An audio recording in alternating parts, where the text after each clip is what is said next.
मंगळात शनी उघडला आहे तिसरा डोळा. त्यांची बॉडी लँग्वेज पहा, त्यांचं उठणं बसणं पहा, ते जेव्हा बोलतायत उभं राहतायत कोणत्याही क्षणी त्यांच्यावरचा कॅमेरा बघा.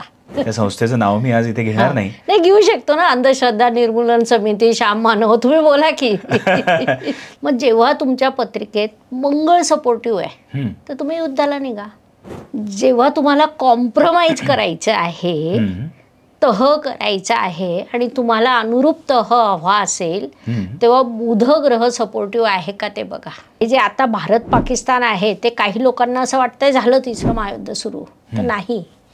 आता हे सगळे एज्युकेटेड लोक आहेत, त्यांना बाप दाखव नाही तर श्राद्ध कर हा विषय असतो. चंद्र डॅमेज आहे, सकाळी उठून आईला नमस्कार करा, एक पैसा खिशातून जात नाही. कोणता दोष का? पितृदोष. नाही, मी मुद्दाम विचारलं, त्याचं कारण असं आहे की शुक्र, लक्झरी आयुष्य, ब्रँडेड, 21व्या शतकाची गरज, शान शौकीत राहणं, हे सगळं शुक्र आलं. हा परिवर्तनाचा काळ गेल्यानंतर भारत एक विश्वातील प्रमुख प्रबळ राष्ट्र म्हणून समोर येणार आहे.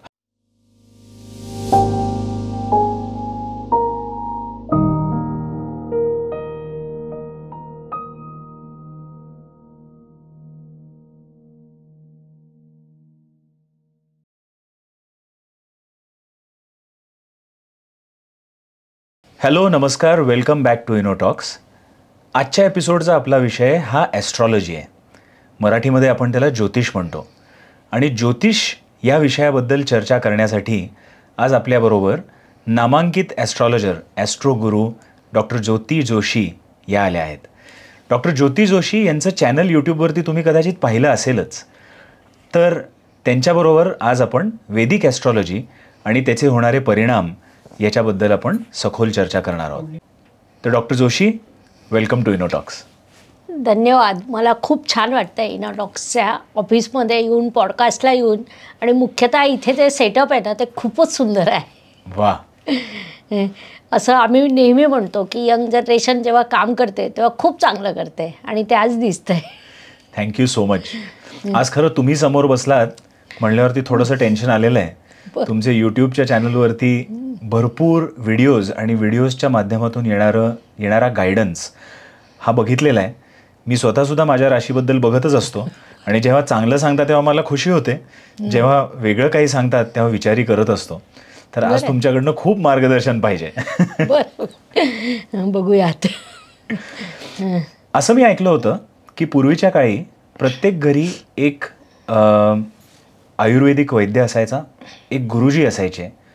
तर तसाच ज्योतिषसुद्धा असायचा का? होय, खूप सुंदर प्रश्न आहे. भारतीय संस्कृती, तिथली परंपरा ही मुळातच वेगळी आहे. भारतात प्रत्येक गोष्टीला एक ऑथेंटिक कारण असायचं. पूर्वीच्या काळी गावांमध्ये प्रत्येक घरात एक ज्योतिषी असायचा. मग त्या ज्योतिषाचं त्या घरात येणं जाणं असायचं. मग जेव्हा विवाह जुळवण्याचा प्रश्न यायचा तेव्हा तो ज्योतिषी त्या घरात गेलेला असायचा. त्याने तिथलं खाणं पाहिलेलं असायचं. म्हणजे गुरु मॅच होतो की नाही हे त्याला अगोदर माहीत असायचं. गुरु म्हणजे देवगुरु बृहस्पती. कसं असतं ना, ज्युपिटर, की त्या दोन्ही घरांचं कल्चर कसं आहे, खाणं पिणं कसं आहे. कारण कुटुंब व्यवस्थेचा आधार खाणं पिणं असतं. आणि या कारणामुळे आज अनेक संसार तुटतात. पण तो गुरुजी जेव्हा दोन्ही घरांमध्ये जायचा तर त्याला माहिती असायचं या घराची संस्कृती काय आहे. दुसरं, तो जेव्हा दोन्ही घरांमध्ये जात होता तेव्हा त्याला दोन्ही घरांचा शुक्र कळायचा. म्हणजे दोन्ही घरांमध्ये व्यवस्था कशी असते, साफसफाई कशी असते, स्टँडर्ड वस्तू किंवा ब्रँडेड वस्तू कशा असतात. त्यामुळे तो ते सुद्धा मॅच करून टाकायचा. त्याला दोन्ही घरांची बोलण्या चालण्याची वागण्याची सिस्टीम माहीत असायची, म्हणजे बुध माहिती असायचं. त्यामुळे जे गोष्टी आज आपण रवी, बुध, गुरु, शुक्र, शनी, राहू, केतू पत्रिकेत जुळवतो तो प्रत्यक्ष डोळ्यांनी दोन्ही घरांच्या जोडायच्या. आणि त्यामुळे तेव्हा विवाह टिकण्याचं प्रमाण देखील जास्त होतं. तर तसा तो कौटुंबिक ज्योतिषी असायचा. कुटुंबातल्या सगळ्या पत्रिका त्याला माहिती असायच्या. आणि मग अर्थातच मुलीच्या घरी त्याने सांगितलेलं असायचं की तुला सासरी जाऊन कोणती आव्हानं पेलवायची आहे, किंवा मुलाच्या घरी सांगितलेलं असायचं की येणाऱ्या सुनेत कोणती आव्हानं आहेत. कारण 100% कोणताच माणूस नसतो. त्यांचे प्लस आणि मायनस पॉइंट हा ज्योतिषी सांगायचा. आणि त्यामुळे विवाह टिकण्याचं प्रमाण हे खूप जास्त होतं. खरं तर हे भारतीय संस्कृतीचंच वैशिष्ट्य आहे. कुटुंब व्यवस्था जगात 1 नंबर आहे. कारण ह्या बारीक सारीक गोष्टी पूर्वापार चालत आलेल्या आहे. मग मधल्या काळात काय झालं ना, विज्ञानाच्या मागे जाताना आपण आपली संस्कृती विसरलो आणि त्यामुळे या गोष्टीत आपण मागे फेकल्या गेलो. वाईज ऑर अदरवाईज प्रत्येक घराचा ज्योतिषी असायचा, खूप चांगलं काम करायचा आणि त्यामुळे इतर पत्रिका जुळवायची गरजच नसायची. म्हणजे मग विवाह संस्थाची त्यावेळेला कदाचित गरज कमीच भासायची, कारण की लोक कमी होते आणि ज्योतिषच भरपूर कामं करून टाकायचा, म्हणजे जुळवाजुळवी करून टाकायचा. खूप सुंदर उत्तर होतं. पण एक मग प्रश्न असा पडतो की राजा महाराजांच्या काळामध्ये जे राज ज्योतिष असायचे त्यांचं काम काय असायचं? राजज्योतिषी हा तर राज्य चालवण्यासाठी अत्यंत महत्त्वपूर्ण भूमिका असायची. काय होतं ना की आपलं जे ज्योतिषशास्त्र आहे ते ग्रहांवर आधारित आहे. प्रत्येक ग्रह प्रत्येक व्यक्तीला केव्हा किती सपोर्टिव्ह आहे. जर तो सपोर्टिव्ह असताना आपण एखादं कार्य केलं, म्हणजे ज्योतिषशास्त्राचे आमचे ऋषी पराशर यांनी एकच वाक्य सांगितलं आहे की ज्योतिषशास्त्र म्हणजे काय, तर तुम्ही ग्रह समजून घ्या आणि त्या अनुषंगाने वाटचाल करा. मग जेव्हा तुमच्या पत्रिकेत मंगळ सपोर्टिव्ह आहे तर तुम्ही युद्धाला निघा. जेव्हा तुम्हाला कॉम्प्रोमाइज करायचं आहे, तह करायचा आहे आणि तुम्हाला अनुरूप तह हवा असेल, तेव्हा बुध ग्रह सपोर्टिव्ह आहे का ते बघा. इतकं ते सोपं होतं. म्हणून पूर्वीच्या काळी राजे महाराजे सगळ्या गोष्टी बघत होते. आणि वास्तुशास्त्र सुद्धा पूर्वीच्या काळी तो ज्योतिषी ठरवायचा. त्याला अष्टक वर्ग हा एक वेगळा विषय होता. जसं प्रत्येक व्यक्तीची पत्रिका वेगळी असते, मग सर्व व्यक्तींना एकच वास्तुशास्त्र चालेल का? नाही. तर ते पूर्वीच्या काळी राजे महाराजे वापरत होते. म्हणजे आज जर तुम्ही वेगवेगळ्या किल्ल्यांवर गेलात तर प्रत्येक किल्ल्याचं वास्तुशास्त्र वेगळं आहे आणि प्रत्येक राजाचा स्वतःचा वास्तू तज्ञ असायचा. ते तर आपण ऐकून आहोत. बरोबर. मग ते वेगळं का होतं? कारण ते त्या राजाला अनुसरून लाभदायक पद्धतीने बनवलेलं असायचं. म्हणजे राजांचे वैयक्तिक ज्योतिषी असायचे, कुटुंबाचे असायचे, गावातले ज्योतिषी असायचे की जे गावातल्या सगळ्या घरांमध्ये त्यांना ओपन केव्हाही जा केव्हाही या ही सूट असायची. मग त्यामुळे ते कोणत्याही वेळी कोणत्याही घरात पोहोचू शकत होते. त्यामुळे घरातलं चांगल्या गोष्टी वाईट गोष्टी त्यांना सहज माहिती असायच्या आणि दोन्ही घरांच्या माहिती असायच्या, मुलाकडच्या पण आणि मुलीकडच्या पण. त्यामुळे त्यांना हे पक्क माहिती असायचं की कुठे आपण लग्न जुळवावं आणि कुठे जुळवू नये. मग तसं ते सजेस्ट करायचे. बरोबर.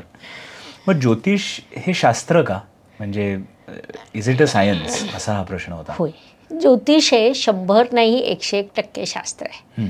बघा कशी गंमत असते ना की खगोलशास्त्र आणि ज्योतिषशास्त्र.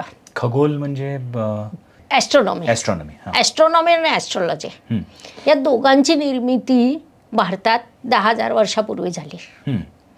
त्याच काळात त्याच ऋषीमुनींनी ॲस्ट्रॉनॉमीची निर्मिती केली, त्याच ऋषीमुनींनी ॲस्ट्रॉलॉजीची निर्मिती केली. ॲस्ट्रॉनॉमी आज विज्ञान नाकारू शकत नाही आहे, कारण त्यांना खूप प्रश्न पडले की हे संशोधन केलं कुठून, पण ते परफेक्ट आहे.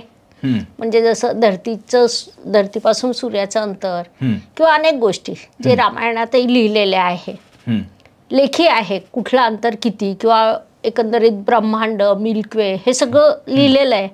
त्यामुळे ते नाकारू शकत नाही. आणि जेव्हा आता त्यांना ते दिसतं तेव्हा ते सिद्ध होतं.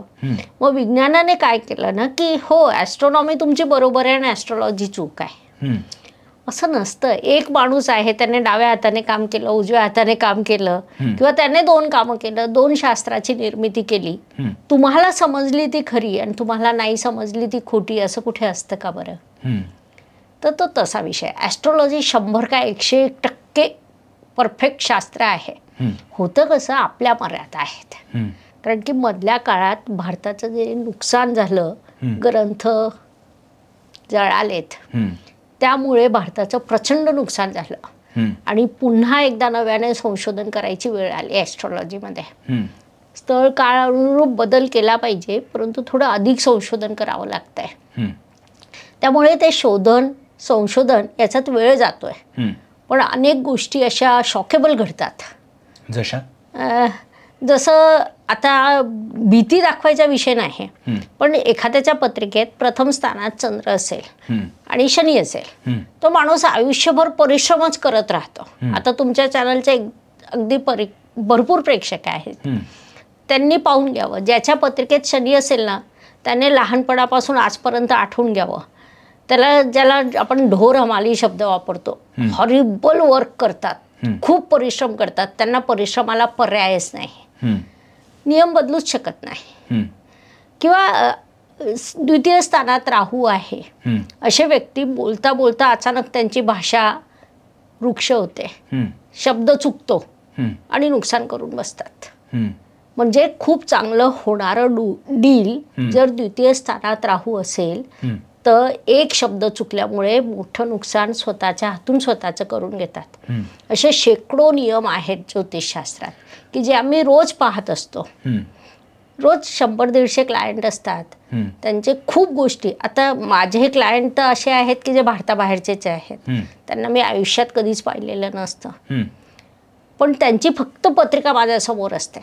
आणि जेव्हा काउन्सिलिंग सुरू होतं, आता हे सगळे एज्युकेटेड लोक आहेत, त्यांना बाप दाखवण्याचा श्राद्ध कर हा विषय असतो. जेव्हा आम्ही इकडनं त्यांच्याबद्दल बोलायला सुरुवात करतो तेव्हा हळूहळू त्यांना असं वाटायला लागतं की आम्ही त्यांना पाहिलेलं आहे, त्यांच्या सोबत आहोत. म्हणजे एका लेडीजने मला असं विचारलं, मॅम ऐसे लग रहा की आप तो हमारे घर में रहते हो. कारण त्यांच्या घरच्या 4 पत्रिका होत्या. चौघांचं जेव्हा डिटेल विश्लेषण हे शास्त्र आपल्याला देतं, तर ते शास्त्रच आहे ना, त्याला नियम आहेत म्हणजे ते शास्त्र आहे. ते नियम सिद्ध होतात, त्याला आम्ही स्टॅटिस्टिक लावतो म्हणजे ते शास्त्र आहे. शास्त्राचा नियम असतोय की. पण हे नियम मग कोणी लिहिले? म्हणजे पराशर जे तुम्ही म्हणलात त्यांनी लिहिले? होय, काही ग्रंथ आहेत, खूप सुंदर ग्रंथ आहेत. त्या ग्रंथांमध्ये सगळे नियम लिहिलेले आहे, श्लोक रूपात आहे. त्याला आता आम्ही सोपं करून, मराठीत करून युवा वर्गापर्यंत पोहोचवतोय. आणि सगळ्यात महत्त्वाची बाब म्हणजे यंग जनरेशन आता या शास्त्राचा अभ्यास करते. बरोबर. आणि यंग जनरेशन जेव्हा शास्त्राचा अभ्यास करते तेव्हा ते अधिक संशोधन करतात. एक प्रश्न असा येतोय की तुम्ही यंग जनरेशनसुद्धा ॲस्ट्रॉलॉजी किंवा ज्योतिषशास्त्राचा अभ्यास करतायत असं तुम्ही म्हणालात. एक खूप मोठी संस्था आहे, ज्या संस्थेचं आजही एक अनकॉन्टेस्टेड असं प्राईज आहे. साधारण एक 20-21 लाखाचं ते प्राईज आहे. आणि ते प्राईज असं म्हणतं, त्या संस्थेचं नाव मी आज इथे घेणार नाही. घेऊ शकतो ना, अंधश्रद्धा निर्मूलन समिती, श्याम मानव, तुम्ही बोला की. तर त्या संस्थेने असं सांगितलंय की ॲस्ट्रॉलॉजी मधली आम्ही सांगतो त्या पत्रिका, आम्ही सांगतो त्या चाचण्या, ह्या समजा कुठल्याही ॲस्ट्रॉलॉजरनी प्रूव्ह करून दाखवल्या, सिद्ध करून दाखवल्या, तर ते 21 लाखाचं बक्षीस आज आहे. पण ते बक्षीस कोणी घेतलं नाहीये. नाही, कसं असतं ना की ऑथेंटिक स्पर्धा जाहीर करावी. म्हणजे ठीक आहे, तुम्ही रनिंग रेस लावतायत ना, तर त्याचे नियम असतात. तसं ही जेव्हा तुम्ही स्पर्धा जाहीर करताय तेव्हा त्याचे नियम असतात. ते नियम कसे असावे? ऑथेंटिक असावे. म्हणजे ठीक आहे, जर तुम्ही आमच्यासमोर 10 पत्रिका ठेवल्या, आम्ही त्याचं डिवायडेशन करून दिलं की यांचं वैवाहिक आयुष्य चांगलं आहे, यांचं वैवाहिक आयुष्य चांगलं नाही आहे, ते चुकणार नाही. त्या ऑथेंटिक पत्रिका असाव्यात हे आमचं सुद्धा मागणी असते. बरोबर. आणि पत्रिकेवरून ते कळतं. कसं होतं ना, तुम्ही अनऑथेंटिक गोष्ट केल्या, 200 वर्षापूर्वीची एखादी पत्रिका आणून ठेवली, होपलेस केस आहे. अच्छा. अशा जेव्हा तुम्ही आव्हानं देतात तेव्हा नियमबद्ध आव्हानं द्या. आणि कसं होतं ना मग की एक आपल्याकडे सिस्टीम आहे की जेव्हा समोरची व्यक्ती गैरवाजवी आव्हान देते तेव्हा दुर्लक्ष करा. बरोबर. कुंडली म्हणजे काय? कुंडली म्हणजे काय? खूप सुंदर प्रश्न. आता आपण GPS पाहतो, मोबाईल घेऊन प्रत्येक चौकात जातो आणि त्याचे नकाशे असतात. तर GPS म्हणजे या पृथ्वी तलावरचे नकाशे. तर कुंडली म्हणजे बालक जेव्हा जन्माला येतो तेव्हा आकाशस्थ असलेला नकाशा. म्हणजे त्यावेळी आकाशात कोणता ग्रह कुठे होता. कारण ब्रह्मांडाचं जे 360 अंशाचं सर्कल, त्यातले 12 ग्रह कोणता कुठे होता, किती अंशावर होता, वक्री होता, मार्गी होता, अस्त होता, व्हॉट एव्हर त्याची जी काही स्थिती होती त्याचा नकाशा त्या कुंडलीत उमटलेला असतो. आणि ठीक आहे ना, हे 10,000 वर्षापूर्वी भारतात संशोधन झालं.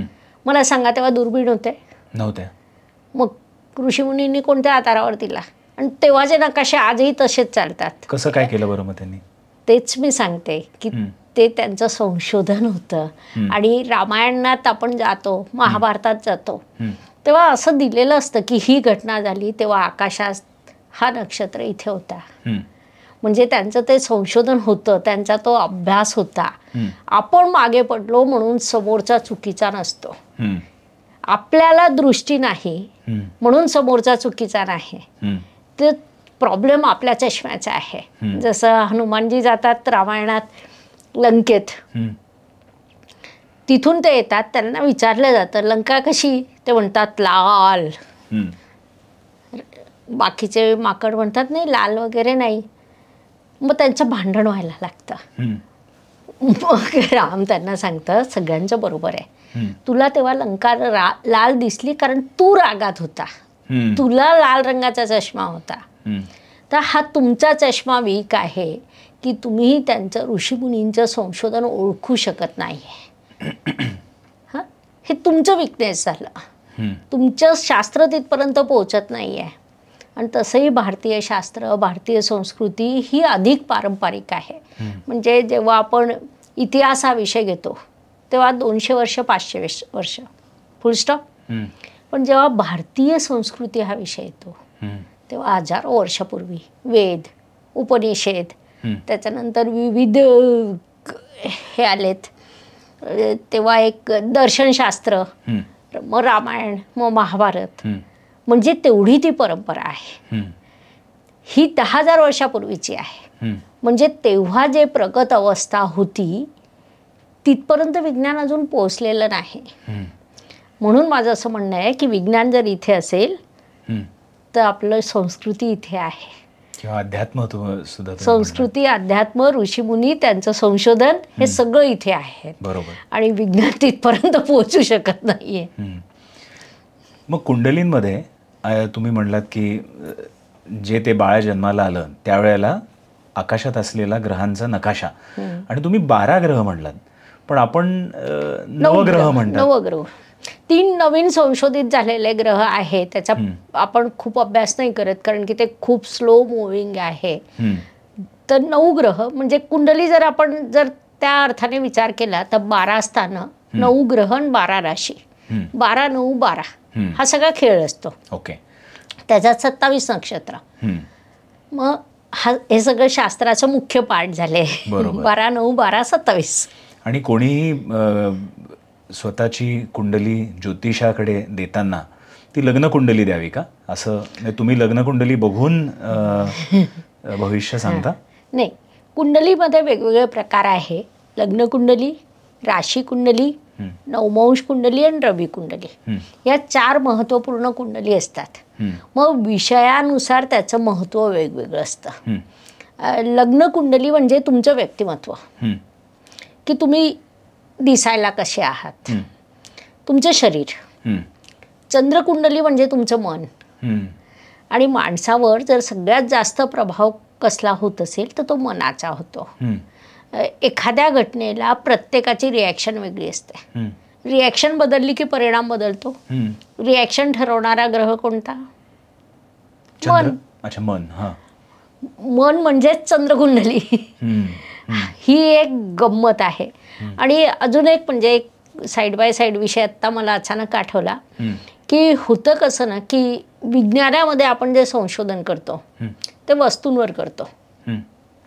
म्हणजे कोणती तरी एक वस्तू असते, रसायन असतं, त्यांच्यावर संशोधन करतो.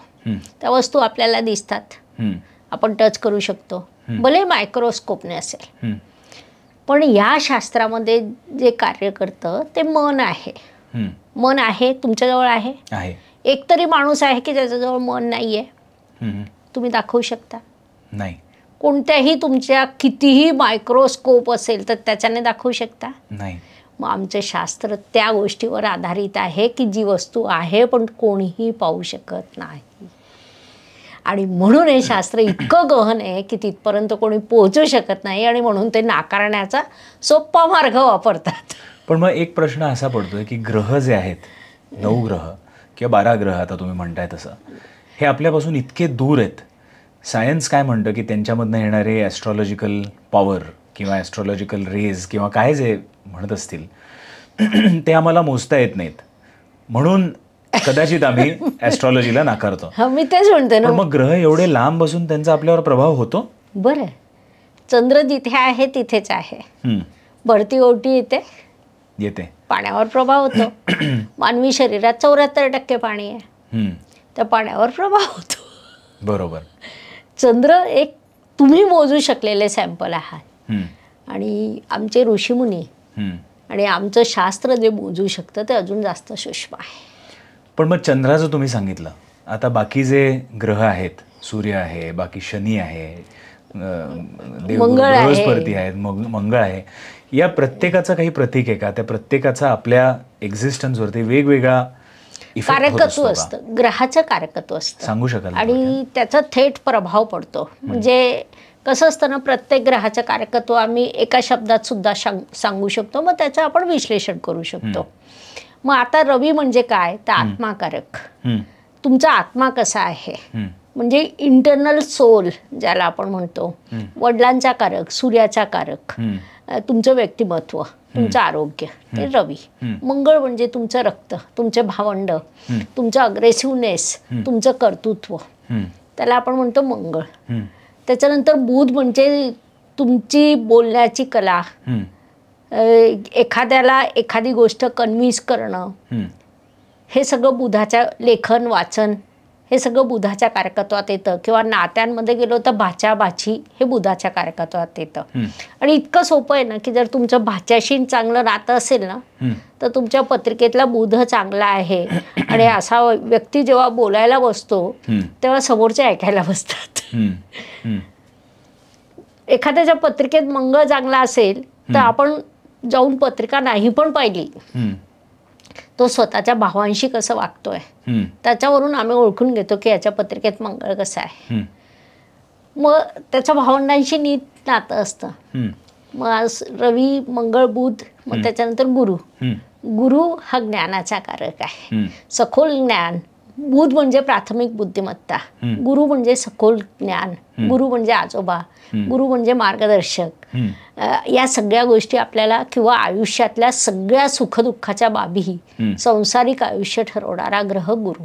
कारण गुरु संतती सुख देतो, गुरु शिक्षण देतो, गुरु विवाहाचा कारक ठरतो, योग्य मार्गाने अर्थार्जन हे देखील गुरु करतो. या सगळ्या बाबी गुरुच्या अखत्यारीत येतात. मग शुक्र, लक्झरी आयुष्य, ब्रँडेड, 21व्या शतकाची गरज, शान शौकीत राहणं, हे सगळं शुक्र आलं. शनी म्हणजे परिश्रम, शनी म्हणजे मेहनत, शनी म्हणजे चतुर्थ श्रेणी वर्ग, शनी म्हणजे तुमचा स्टाफ. यांच्याशी जर तुमचं नातं चांगलं असेल तर शनिदेव न्यायाधीश हे तुम्हाला भरभरून देतात.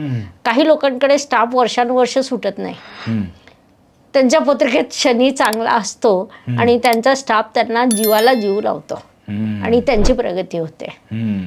इतकं सोपं ते आहे. राहू म्हणजे अटॅचमेंट, मला पाहिजे, मलाच पाहिजे हे सांगणारा ग्रह म्हणजे राहू. 180 मध्ये आपण विरुद्ध गेलो तर केतू, की त्याला काहीच नको आहे. म्हणजे ही कथा सगळ्यांना माहिती असते की स्वरभानू नावाचा राक्षस होता. मग भगवान विष्णूंनी जेव्हा चक्र चालवलं तेव्हा त्याचे 2 पार्ट झाले, एक राहू आणि एक केतू. पण त्याच्या पुढची कथा खूप कमी लोकांना माहिती असते की केतूचं काय झालं की अमृत पोहोचला होता इथे, पण पुढे काय तर ती बॉडी स्वर्गातून जमिनीवर पडली. ती पडली ऋषींच्या आश्रमात. त्या ऋषींनी त्याला जिवंत केलं, त्याची काळजी घेतली, त्याला योग्य औषधोपचार केले केतूला. पण तो आश्रमात वाटला आणि म्हणून तो अध्यात्माचा कारक झाला. जर तुम्हाला केतूला सकारात्मक करायचं असेल तर तुम्ही जेव्हा अटॅचमेंट सोडता तेव्हा तुमच्या पत्रिकेतला केतू सुद्धा सकारात्मक होऊन जातो. ग्रहांच्या अनुसरून आपण वागणूक बदलली की ग्रह आपल्याला भरभरून फळं देतात. पण जो ग्रह जसा जो मानवणारा ग्रह असतो त्याप्रमाणे पुढे ती व्यक्ती गेली तर ते भरभरून ते देतो असंच तुम्ही म्हणलात ना. हा, म्हणजे ग्रंथात वाक्यच आहे की ग्रह ओळखा, त्यांच्याप्रमाणे आचरण करा आणि आयुष्य तुमचं समृद्ध होईल. बरोबर. पुढचा एक प्रश्न असा येतो मॅडम की प्रत्येक माणसाची किंवा प्रत्येक बाळाची जी कुंडली असते त्या कुंडलीमध्ये ग्रहांनी स्वतःची प्लेस तर घेऊन ठेवली आहे. पण तो जन्माला आलेला असतो आईवडिलांमुळे आणि आईवडिलांच्या वरती अजून त्यांचे आईवडील म्हणजे दोन्ही बाजूला अजून आजी आजोबा आणि त्याच्यावरती परत त्यांचे आईवडील असं. तर असे साधारण 8 ते 10 जणांमुळे किंवा त्यांचं जे जेनेटिक मॅटर आहे ते सायन्सने आता प्रूव्ह केलं की त्या बाळामध्ये आलेलं असतं. मग तसंच आधी पूर्वजांनी केलेल्या कर्मांमुळे ते बाळ जेव्हा जन्माला येतं त्याच्या कुंडलीमध्ये ती ग्रहांची स्थानं ती तशी योजली जातात का? खूप सुंदर प्रश्न आहे. त्याला आम्ही म्हणतो DNA. माझ्याकडे एका फॅमिलीच्या 34 पत्रिका आहे. बापरे. प्रत्येकाच्या पत्रिकेत गजकेसरी योग. म्हणजे गंमत अशी की ज्यावेळी ते माझ्याकडे आले तारीख काढायला होणाऱ्या बाळासाठी सी सेक्शनसाठी, म्हटलं काही तारीख काढू नका, ज्या दिवशी गजकेसरी असेल आपण कोणतीही तारीख काढली तर बाळ त्याच दिवशी घरात येईल की ज्या दिवशी गजकेसरी योग आहे. कारण त्या फॅमिलीला ईश्वराने दिलेलं ते शुभ वरदान. असं जसं शुभ योगांचं आहे ना तसंच अशुभ योगांचं देखील आहे. जसं ज्याला आपण कालसर्प म्हणतो किंवा राहू केतू आणि गुरुचं युती योग असेल तर हे जरा काही नकारात्मक योग असतात, ग्रहण योग असतात. मग त्या घरातल्या प्रत्येक पत्रिकेत तो योग येतो म्हणजे येतो. आता माझ्याकडे शेकडोने अशा पत्रिका आहे की आजोबाची आहे, वडिलांची आहे आणि मुलाची आहे. एका पत्रिकेत जर ग्रहण योग आला तर दुसऱ्या पत्रिकेत येतोच येतो. मग त्याचं स्वरूप थोडं बदलू शकतं. म्हणजे एका पत्रिकेत जर राहूचंद्र असेल तर त्यांच्या पुढच्या पत्रिकेत केतूचंद्र येतो किंवा तत्वयुती येते, पण तो ग्रहण योग असतो म्हणजे असतोच. त्याला आपण DNA म्हणतो. शुभयोगही असे येतात, कौटुंबिक शुभयोग, कौटुंबिक अशुभयोग असे चालत येतात. आणि जे आपण म्हणतो किंवा आपल्या ग्रंथांमध्ये दिलेलं आहे की त्यासाठी योग्य क्रिया केल्या पाहिजेत. आपण नाकारात गेलो त्याचा देखील साईड इफेक्ट येतो. नाकारात म्हणजे निगेटिव्ह. हा, काही लोक जसं एखादी गोष्ट नाकारायची, मग मी गेलो की काही करू नका माझं, कोणतीच क्रिया करण्याची गरज नाही, या मतांमध्ये ते असतात. किंवा आता कोरोना काळात जे घडलं हे नक्की आहे. ही घटना किती साली घडली? 19 साली घडली. त्या काळात जे व्यक्ती मृत्युमुखी पडलेत, आता ते जेव्हा पुनर्जन्म होईल त्याच्यानंतर ते जेव्हा 10-20 वर्षांनी पुन्हा येतील, प्रत्येक पत्रिकेत तो दोष आढळेल म्हणजे आढळेल.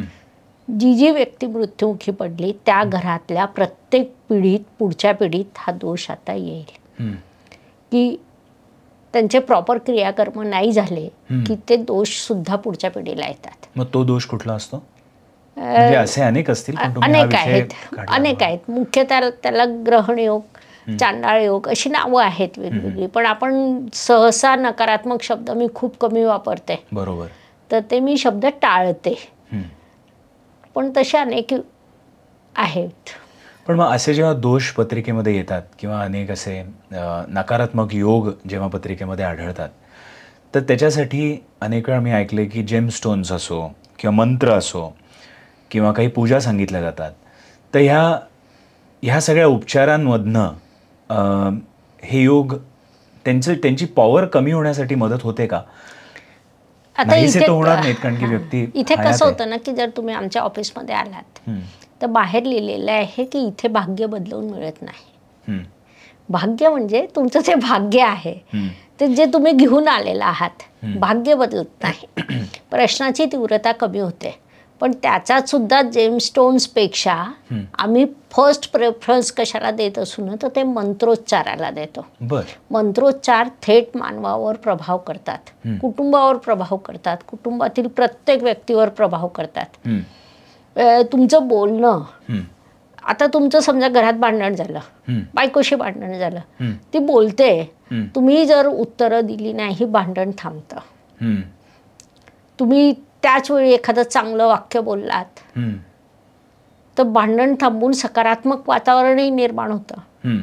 त्याच पद्धतीने जेव्हा आपण विशिष्ट मंत्र विशिष्ट वेळा म्हणतो तेव्हा त्याच्यातून एक सकारात्मकता निर्माण होते, प्रश्नाची तीव्रता कमी होते.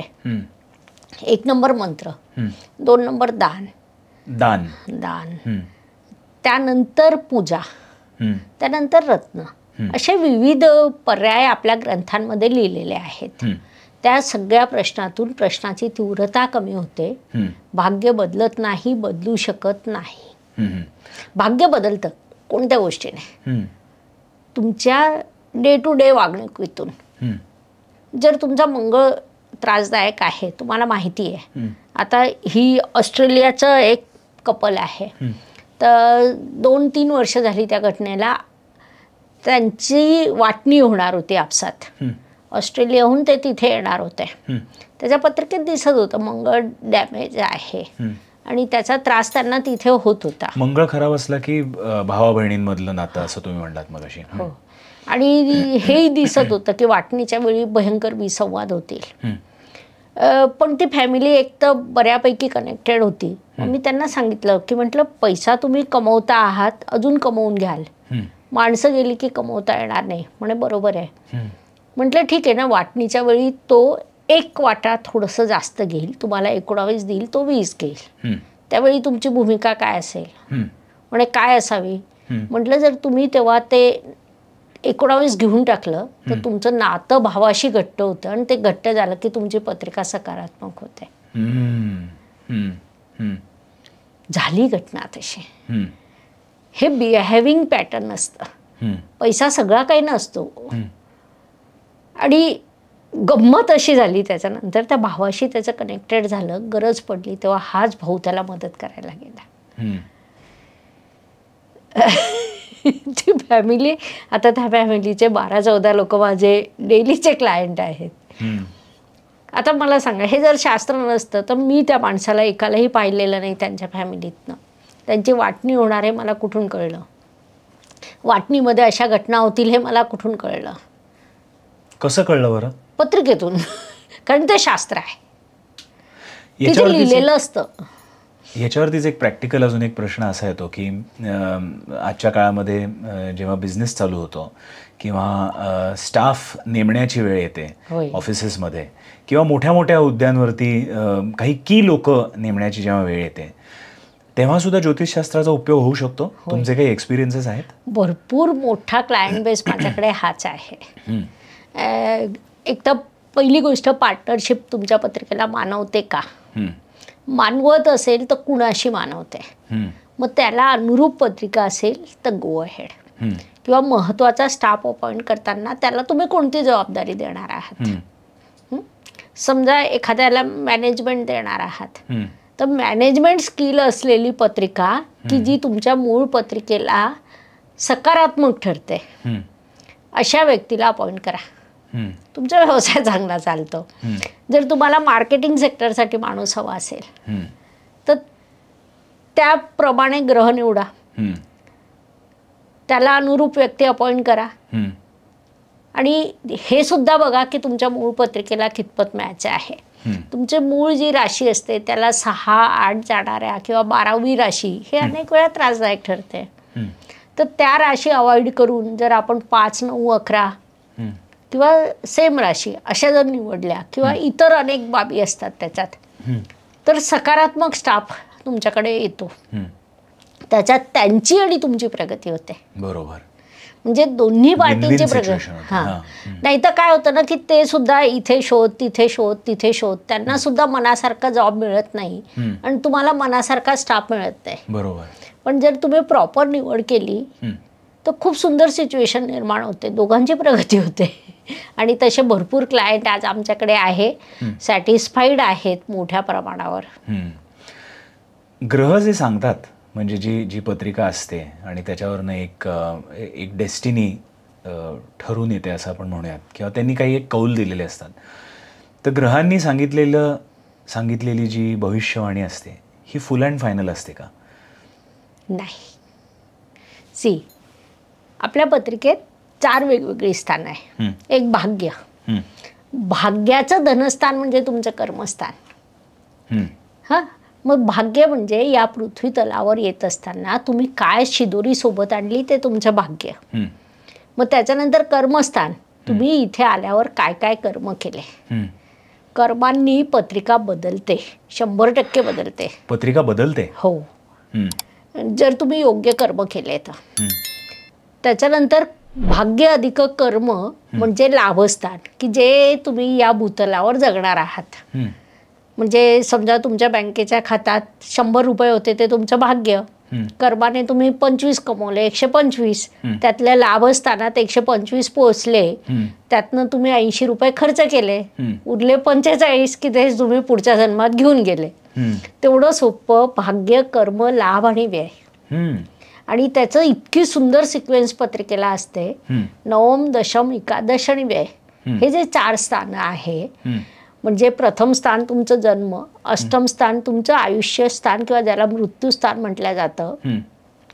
त्याच्यानंतर 4 स्थानं वेगळी दिलेली आहे ऋषीमुनींनी. ती यासाठीच की भाग्य, कर्म, लाभ आणि व्यय. म्हणजे तुम्ही जे भाग्य घेऊन आलात, कर्मांनी जे बदल केलं, तुमच्या कर्मांनी त्याच्यात जे अधिक किंवा उणे केलं ते कर्म, या जन्मात जे जगलात ते लाभ, आणि जे घेऊन गेलात नंतर ते व्यय. मोक्ष, धर्म, अर्थ, काम, मोक्ष हे सुंदर सिक्वेन्स पत्रिकेत अशी आखलेली आखीव रेखीव आहे. आपल्याला फक्त डोळे उघडून वाचायची आहे. बरोबर. पण म्हणजे पत्रिका बदलू शकते, कर्म केल्याने पत्रिका बदलू शकते. म्हणजे ग्रहांनी सांगितलेलं हे फुल अँड फायनल नक्कीच नाही. शास्त्र मार्गदर्शक शास्त्र आहे. मार्गदर्शक म्हणजे कसं की ठीक आहे, तुम्ही या रस्त्याने जा, तुम्हाला चांगला रस्ता सापडेल, 3 फूट खोल खड्डा आहे. मग तुमच्याजवळ कर्मामध्ये काय पर्याय असतात की तुम्ही गाडी थोडी स्लो चालवा, थोडी साईडने घेऊन जा, किंवा तुम्ही तुमचं चालत राहा, त्या मार्गदर्शनाकडे अजिबात लक्ष देऊ नका. बरोबर. भाग्य हे होतं की तुम्हाला खड्डा लागणार होता गाडीला, मग तुमच्या कर्माने त्या खड्ड्यावरून गाडी तुम्ही तशीच दिली तर तुम्ही अजून खड्ड्यात पडाल. तुम्ही जर कर्म बदललं, थोडीशी गाडी वळवून नेली, तुमचं कर्म बदललं, बरोबर, तुमचं भाग्य बदललं. हे मार्गदर्शक शास्त्र आहे. जसं मी सुरुवातीला सांगितलं की मंगळ पत्रिकेत डॅमेज आहे, तुम्ही भावासोबत चांगला व्यवहार करा, तुमचा मंगळ सकारात्मक होतो. चंद्र डॅमेज आहे, सकाळी उठून आईला नमस्कार करा, 1 पैसा खिशातून जात नाही, आईचे आशीर्वाद येतात. निसर्गाच्या सर्व ताकदीपेक्षा आईचा आशीर्वाद हा सगळ्यात मोठा असतो. ती आई जर तुम्हाला रोज आशीर्वाद देईल की हे बाळ पहिले 2 दिवस थोडंसं हसेल, हे काय नवीन नाटक म्हणेल, पण आतून जे तिचं निघेल ना, त्या ज्या रेज असतात त्या तुमच्यापर्यंत पोहोचतात. म्हणजे आपल्या इंटेन्शन्सनी सुद्धा कुंडली बदलू शकते. ग्रहांनी सांगितलेली भविष्यवाणी ही फुल अँड फायनल नसते आणि ती कशी चेंज करता येऊ शकते कर्माने, हे तुम्ही तर सांगितलं. पण मग फ्री विल हा जो एक प्रकार असतो, तो फ्री विल म्हणजे हीच ती फ्री विल का, की त्या फ्री विलनी तुमच्या पत्रिकेमधल्या ग्रहांनी तर एक स्थिती दिलेलीच आहे, पण तुमच्या फ्री विलनी तुम्ही जेव्हा कर्म करता तेव्हा ती पत्रिका बदलते. होय. मार्गदर्शक शास्त्राचा उपयोग करून आपण इच्छाशक्ती वापरून पत्रिका बदलवू शकते, एवढं ते सोपं उत्तर आहे. आणि त्याचा थेट प्रभाव होतो, दैनंदिन आयुष्यावर होतो. मग आता तुम्हाला एक सिंपल सांगते. आता उद्यापासून तुम्ही सकाळी उठा झोपेतून, विचार करा आता मी जाऊन 2 लोकांशी मारामारी करतो. असं 3 दिवस रोज विचार करा. तुमच्या आयुष्यातली प्रगती, तुम्ही इथून इथे याल. तुम्ही झोपेतून उठा, अशी इच्छा करा की आज मी जाऊन एका तरी माणसाला काहीतरी चांगलं करून देतो. 3 दिवसांनी तुम्ही इथून इथे पोचलेला असाल. इफेक्ट होतो. तुम्ही काउंट करू शकत नाही, ही तुमची मर्यादा झाली. बरोबर. इफेक्ट होतोच. पण तुमच्या आयुष्यातच तो बदल दिसत जातो. हा, आयुष्यात बदल दिसत जातो. तर कसं होतं ना, शब्दछळ झाला हा की प्रवाह होतो, प्रवाह होत नाही, किंवा शब्दांना पलटवणं, किंवा पत्रिका बदलते का? पत्रिका नाही बदलत, पत्रिकेचे प्रभाव बदलतात. म्हणजे काही पॉवर्स कमी होतात, काही पॉवर्स बेटर होतात, असं होतं. येस. नकारात्मक शक्ती कमी होणं, सकारात्मक शक्तीत वृद्धी करणं. बरोबर. तुमचं कर्तृत्व वाढवणं. जसं माझ्याकडे राजकारणी व्यक्ती आली की त्यांना पहिली गरज काय असते? भाषण कला. मग त्यांना बुधाचे उपाय दिले की त्यांची भाषण कला डेव्हलप होते. आणि तो वर्ग माझ्याकडे सगळ्यात मोठा आहे. मग त्या बुधासोबत त्यांना काय द्यायचं आहे? सेन्सिबिलिटी असली पाहिजे. तर चंद्राचं थोडंसं उपाय. त्यांना बरोबर संवेदनशीलता कळते की समोरच्या माणसासोबत केव्हा काय बोलायचं, आणि ते यशस्वी होतात. बरोबर. म्हणजे आपण उपाय जे करतो ते प्रॉपर असले पाहिजे. बरोबर. आणि तेव्हा ते प्रभाव करतात. बरोबर. एक वेगळा असा प्रश्न होता, पत्रिकेमध्ये जसं पुढे काय बाधा येऊ शकणार आहे हे तुम्ही सांगू शकता, तसं पत्रिकेमध्ये मृत्यू पण कळतो, आणि तो मृत्यू विलंब करता येतो का? म्हणजे वाढवता येतं का आयुष्य? हा खूप सेन्सिटिव्ह प्रश्न आहे. विवाह जुळवताना आम्ही हे बघत असतो. कसं असतं ना, प्रत्येक शास्त्राचे नियम असतात, किंवा ओथ घेतलेली असते असं म्हणा, की शक्यतोवर आपण तो विषय सांगत नाही. पण जेव्हा पत्रिका गुणमिलनासाठी आमच्याकडे येते, तेव्हा आधुनिक पद्धतीत गुणमिलन करत असताना आम्ही हा विषय बघतो. म्हणजे अशी केस झालेली की ते दिसत होतं, दुसरं कोणतंच कारण माझ्याकडे नव्हतं, दोन्ही परिवारांचं मॅचिंग फुल अँड फायनल होतं. ते एकदम खुश होते की आम्हाला चांगलं भेटलंय. मी शांततेने म्हटलं इथे विवाह करू नका, कारण माझ्याकडे मुलीवाले आले होते आणि मुलाच्या पत्रिकेत प्रॉब्लेम होता. ते खूप संतापले. पण नंतर घटना घडली ना. पण हे नियम आमच्यावर आहे की ही गोष्ट कधीच कुणाला सांगू नये. आणि काही घटना अशा घडतात जेव्हा अगदी शेवटचे क्षण मोजत असतात, तेव्हा आमच्याकडे लोक येतात. मग आपण हे सांगू शकतो की तुम्ही नातेवाईकांना बोलवून घ्या, असं सिम्पटम सांगू शकतो. पण वय कुणी कुणाचं पाहू नये, त्याचा दावा करू नये. मी अजिबात करत नाही की मला ओळखता येतं, आहे ते पत्रिकेत. पण ते कोणी कुणाला सांगू नये आणि दावा पण करू नये. बरोबर. अजून एक प्रश्न असा येतो की क्रियाकर्म वैदिक पद्धतीने न केल्यामुळे काही दोष पत्रिकेत निर्माण होतात असं ऐकलं होतं. याबद्दल तुम्ही काय सांगाल? कोणता दोष का? पितृदोष. नाही, मी मुद्दाम विचारलं. त्याचं कारण असं आहे की समाजात पितृदोष हा शब्द खूप प्रबळपणे सगळ्यांना माहिती आहे. पत्रिका समोर आली की तुमच्या पत्रिकेला पितृदोष आहे. तर पितृदोष असतो म्हणजे काय असतं की कौटुंबिक एखादा दोष असतो. जशी कौटुंबिक प्रॉपर्टी तुमच्याकडे चालत येते तसा तो कौटुंबिक दोष चालत येतो. मग त्याच्यावर काही पूजा अर्चा करता येतात आणि त्याहीपेक्षा वागणुकीचा पॅटर्न चेंज करता येतो. की कौटुंबिक दोष जर मुळापासून घालवायचं असेल तर विशिष्ट ग्रहांचे विशिष्ट उपाय करून आपण ते सकारात्मकता करू शकतो. म्हणजे त्याची तीव्रता कमी होते. कारण पितृदोषमध्ये घरात शांतता न उरणं, विनाकारण विसंवाद होणं, वैवाहिक सुख एकाही जोडप्याला न लाभणं, असे अनेक दुष्प्रभाव असतात. किंवा संतती तुमचं ऐकत नाही, तुम्ही तुमच्या वडिलांचं ऐकत नाही, असं सगळं विरोधाभास झालेलं असतं. मग याच्यावर काय तर पूजा अर्चा लिहिलेली आहे, त्याबद्दल वाद नाही. पण त्याहीपेक्षा आपण असे जे छोटे छोटे उपाय जे मी तुम्हाला तेव्हापासून सांगते ते करून सुद्धा पितृदोष कमी करता येतो आणि पूजा करूनही करता येतो. आणि पितृदोष सुद्धा एक असा दोष आहे की जर तुम्हाला एखाद्या कुटुंबाच्या एखाद्या पत्रिकेत सापडला तर 100% त्या घरातल्या प्रत्येक व्यक्तीच्या पत्रिकेत, पण त्याचा जन्म कुठेही होऊ द्या, तुम्ही कितीही तारखा काढा, सी सेक्शनने काहीही करा, त्या पत्रिकेत तो दोष आढळूनच येईल. म्हणजे आता एक मुंबईचे जातक, त्यांच्या सुनेचा स्वभाव आणि मुलाचा स्वभाव थोडासा रागीट, म्हणजे बऱ्यापैकी रागीट. तर त्यांना संतती होणार होती. तर मला त्यांनी फोन केलेला होता की मला नातू होईल किंवा नात होईल, वॉट एव्हर, तर ते सी सेक्शनने आपण वेळ अशी काढू की तो मस्त असला पाहिजे, प्रेमळ असला पाहिजे, प्रेमळ असला पाहिजे, त्याला राग कमी आला पाहिजे. म्हटलं ठीक आहे तेव्हा बघूया. मग त्यांची आली तारीख की ह्या 4 दिवसांमध्ये पाहिजे आपल्याला. 4 किंवा 8च दिवस मिळतात सी सेक्शनसाठी. आणि मधल्या काळात मंगळ शांततेने नीचीचा होता. आपण त्याला उचलून काही दुसरीकडे सरकवू शकत नाही. तो प्रभाव जो यायचा तो येतोच, तुम्ही कितीही प्रयत्न करा. तसं पितृदोष येतात, नाही असं नाही. त्याला तुम्ही सौम्य करू शकता, प्रश्नाची तीव्रता कमी करू शकता, वातावरण आनंदमय करू शकता, बिहेविंग बदलू शकता आणि पूजेचा उपयोग करून घेऊ शकता. एक शेवटचा प्रश्न याच विषयावरती असा येतो की आजकाल गेलेल्या माणसाचं श्राद्ध हे दरवेळेला होतंच असं नाही.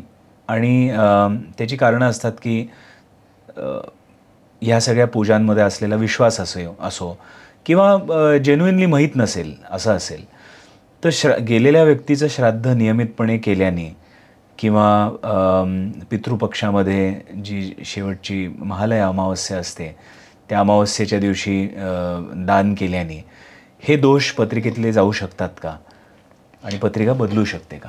नाही, पत्रिका बदलत नाही, दोष कमी होतात. कसं होतं ना की आपण या विश्वात आलो, एवढं सुंदर आयुष्य आपल्याला मिळालं, हे ईश्वराने दिलेलं आपल्याला आशीर्वाद आहे. ते कुणाच्या माध्यमातून आले? आई वडील आजी आजोबा, त्यांच्या प्रती आपण देणं लागतो, त्यांचं स्मरण करणं. खातो आपणच, पण ते प्रॉपर पद्धतीने करून आपण जेव्हा त्यांचं स्मरण करतो तेव्हा ती एक आत्मा या विश्वात कुठेतरी असते, तिचे आशीर्वाद आपल्याला येतात. ते आशीर्वाद आपल्याला आपल्या पुढच्या पिढीला मिळते आणि त्याचे सकारात्मक प्रभाव आपल्याला मिळतात. खूपच सुंदर सांगितलं तुम्ही. एक प्रश्न असा आला होता की हिंदू धर्मामध्ये आपल्याकडे वैदिक ॲस्ट्रॉलॉजी आहे, ज्याच्याबद्दल तुम्ही खूप सुंदररित्या आत्ता आम्हाला मार्गदर्शन केलं. पण मग इतर धर्मांकडे सुद्धा असे काही टूल्स आहेत का की ज्याच्याने ते त्यांचं भविष्य जाणू शकतात, काही प्रमाणात भविष्य बदलू शकतात आणि आयुष्य सुखकर करू शकतात? आपल्या धर्माने आपल्याला संस्कृतीने दिलेलं ही देणगी आहे, ती आपल्याला मिळाली. एखाद्याला कार मिळते, एखाद्याला मिळत नाही. ज्याला कार मिळाली त्याने कारमध्ये बसावं आणि सुसाट प्रगती करावी, ज्याला नाही मिळाली त्याने पायी चालावं. पण एक गोष्ट सांगते की आपल्या संस्कृतीचं हे जे शास्त्र आहे ते विदेशामध्ये अलीकडे मोठ्या प्रमाणावर वापरल्या जात आहे. किंवा चायनासारखा देश आपल्याकडनं ते उचलतो, मग त्याला वेगळं रंगरूप देऊन पुन्हा आपल्याकडे पाठवतं. किंवा प्रत्येकच देशामध्ये रवी राशीवरूनही फलकथन सुरू आहे. सर्व देशांमध्ये या शास्त्राचा वापर केला जातो. या शास्त्राच्या 2 सगळ्यात मोठ्या ताकद आहे. एक आहे ते मार्गदर्शक शास्त्र आणि दुसरं आहे समुपदेशन कला. हे जे समुपदेशन आहे, सायकोलॉजीपेक्षा प्लस जर कोणतं शास्त्र देऊ शकत असेल ना तर ते ज्योतिषशास्त्र समुपदेशनात म्हणजे काउन्सिलिंग.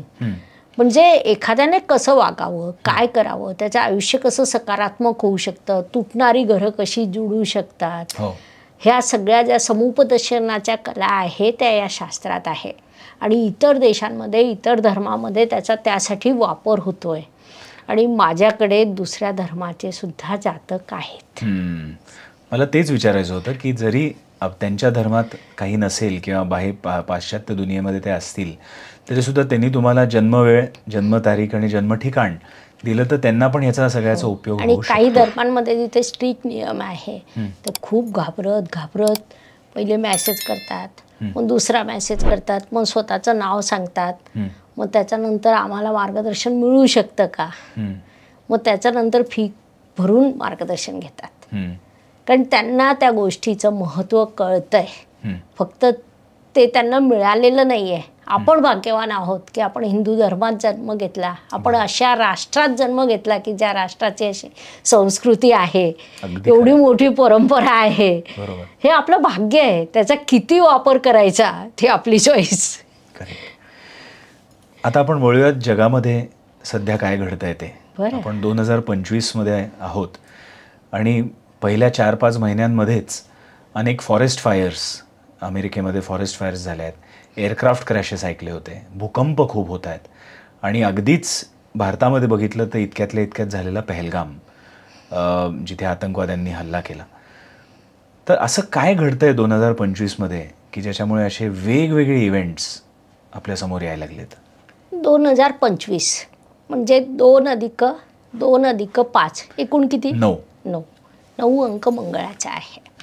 आम्ही हा विषय ऑक्टोबर महिन्यातच जेव्हा वार्षिक राशी भविष्य सांगितलं तेव्हा भारताचं आणि जागतिक भविष्य सांगताना हे सांगितलेलं की हे वर्ष मंगळाचं आहे आणि या वर्षी जे मोठे ग्रह परिवर्तन होणार आहेत, मोठी आव्हानं आहेत आपल्यासमोर.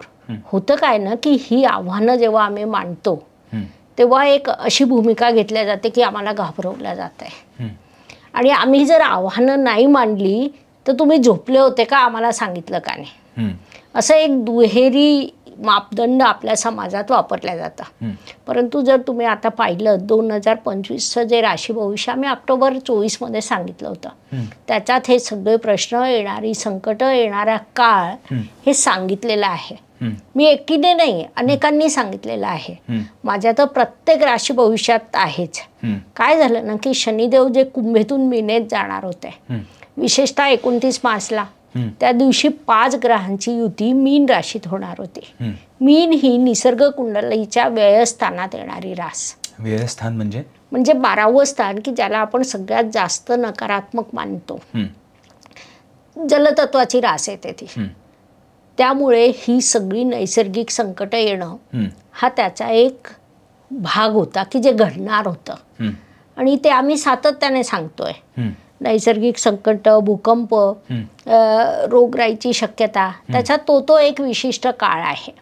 आणि होतं काय ना की शनी बदल झाल्यानंतर गुरु बदल आणि राहू केतू बदल हे मे महिन्यात होणार आहेत आता येत्या मे मध्ये. हो. तर ह्या ग्रहांचं जेव्हा मोठ्या ग्रहांचं एकत्रित एवढं मोठं परिवर्तन जेव्हा लागोपाठ होतं तेव्हा त्याचा प्रभाव तीव्र होतो. आणि गंमत काय झाली ना की राहू ग्रह वायुतत्वात गेला, जाईल म्हणजे 17 मेला, 14 मेला, आणि गुरु जाईल वायुतत्वातच 17 मेला. हे दोन्ही वायुतत्वात गेले म्हणजे यांची झाली तत्वयुती. शनी गेला जलतत्वात. जल आणि वायू याचं जे कॉम्बिनेशन आहे ते संकट निर्माण करतात. आणि राहू हा भ्रमाचा कारक आहे, त्याचं बळ प्रचंड वाढलंय. तर हा भ्रमाचा कारक भ्रम निर्माण करतो. राहू मीडियाचा कारक आहे. आपण जे बोलतोय, फिल्म लाईन किंवा यूट्यूब, हे सगळं राहूच्या कारकत्वाखाली आहे. आणि तुम्ही पाहिलं असेल या काळात राहू प्रचंड वेगाने मोठा होतोय. का? कारण आता तो प्रबळ झालेला आहे. मग राहू प्रबळ होतो म्हणजे काय फक्त या चांगल्या गोष्टी प्रबळ होतील का? त्याच्यासोबत या नकारात्मक गोष्टी सुद्धा प्रबळ होणार आहेत. मुख्यतः बुद्धिभ्रम होणं, मला पाहिजे, मलाच पाहिजे, जगावर माझीच सत्ता असली पाहिजे, हे असंच पाहिजे, हे जेव्हा पाहिजे जेव्हा विषय येतो, मी सुखाने जगावं, समोरच्याने सुद्धा सुखाने जगावं, ही मानवी प्रवृत्ती झाली. आणि मी सुखाने जगावं, समोरच्याचं काहीही व्हावं, ही विकृती झाली. किंबहुना समोरच्याचे सगळे अधिकार स्वतःकडे घेणं ही पण विकृती झाली. की जी विकृती वाढत आहे. आणि त्याचं कारण 29 मार्चला जे ग्रहण होतं ते सुद्धा आहे. त्यातल्या त्यात सकारात्मक बाब अशी झाली की ते ग्रहण भारतातून दिसलं नाही. आणि म्हणून आम्ही ठामपणे सांगू शकतो की या सगळ्या परिवर्तनानंतर, हा परिवर्तनाचा काळ गेल्यानंतर भारत एक विश्वातील प्रमुख प्रबळ राष्ट्र म्हणून समोर येणार आहे. हा काळ किती वर्ष चालेल? 8 वर्ष. ते 8 वर्ष आम्हाला दिले गुरुदेवांनी. हे सांगितलं की 8 वर्ष संकटाचे आहे. गुरुदेव अतिचार गतीमध्ये जाणार आहे. अतिचार गती म्हणजे? अतिचार गती म्हणजे तुम्ही जर समजा 100च्या स्पीडने गाडी चालवताय आणि एका दिवसाला तुम्ही 300च्या स्पीडने गाडी चालवायला लागले तर काय होईल? अपघाताची भीती हा विषय आहेच, पण त्याही पेक्षा बदल खूप फास्ट घडतील कदाचित. हां, आणि तुम्ही ते काम तेवढ्या प्रॉपर पद्धतीने नाही करू शकणार जे करायला पाहिजे. आणि आजही आपण पॉडकास्टमध्ये सुरुवातीलाच बोललो की गुरुच्या अखत्यारीत सगळे विषय येतात. संतती, शिक्षण, तुमचं कौटुंबिक सौख्य, विवाह, सगळ्याच गोष्टी गुरुच्या अखत्यारीत आहे. आणि असा ग्रह जेव्हा खूप वेगात पळतो किंवा तुम्हाला 8 तासाचं काम 2 तासात करायला सांगितलं तर तुम्ही तेवढं प्रॉपर नाही करू शकणार. थोडं काम कराल, थोडं सोडून द्याल, त्याचा एक नकारात्मक प्रभाव होतो. आणि असं आपण धावपळ केव्हा करतो, जेव्हा आपल्याला कोणतं तरी एक संकट येईल तेव्हा आपण असं विचार करतो की कमी वेळात जास्त काम करू, आपले पैसे संपायला आलेले आहेत, आर्थिक स्थिती बिघडणार आहे, एखादं दवाखान्याचं बिल भरायचं आहे, तेव्हा आपण काय विचार करतो की कमी वेळात जास्त पैसे मिळवण्यासाठी जास्त पळापळी करायची. तसं वैश्विक मानवी सौख्य टिकवणं हे गुरुचं कार्य आहे. मानव सुखी समृद्ध असला पाहिजे हे गुरुचं कार्य आहे. आणि जेव्हा त्याला तिथे धोका दिसतो तेव्हा तो पळापळ करून प्रयत्न करतोय की विश्वात शांतता राहावी. हे आपल्या ग्रंथांमध्ये अगोदर लिहिलेलं. आता मी पुन्हा एकदा विज्ञानाशी जोडते. मी परवाच कोणतं तरी एक आर्टिकल वाचलं की गुरुग्रह जगातील म्हणजे ब्रह्मांडातील सगळं गार्बेज स्वतःकडे ओढून घेतो. हां, ते जर गार्बेजपैकी इतकुसं सुद्धा गार्बेज पृथ्वीवर आलं तर तिथली सगळी मानवसृष्टी नष्ट होईल. मग आमच्या ग्रंथांमध्ये हेच लिहिलेलं आहे ना की गुरु तुमची 33% पत्रिका सुधरवतो, तुम्हाला आयुष्य सुरक्षित देतो. हेच तर आमच्या ग्रंथांमध्ये लिहिलेलं आहे. म्हणजे जे ग्रंथांमध्ये आहे ती घटना आहे. असं सगळं ते चक्र आहे. मग या 8 वर्षाच्या काळामुळे जगाच्या अर्थव्यवस्थेवर काय परिणाम होईल? प्रचंड मोठे बदल होतील. जे वरती आहे ते खाली जातील देश, जे खाली आहे ते वर जातील. 8 वर्ष हा एक मोठ्या परिवर्तनाचा काळ आहे.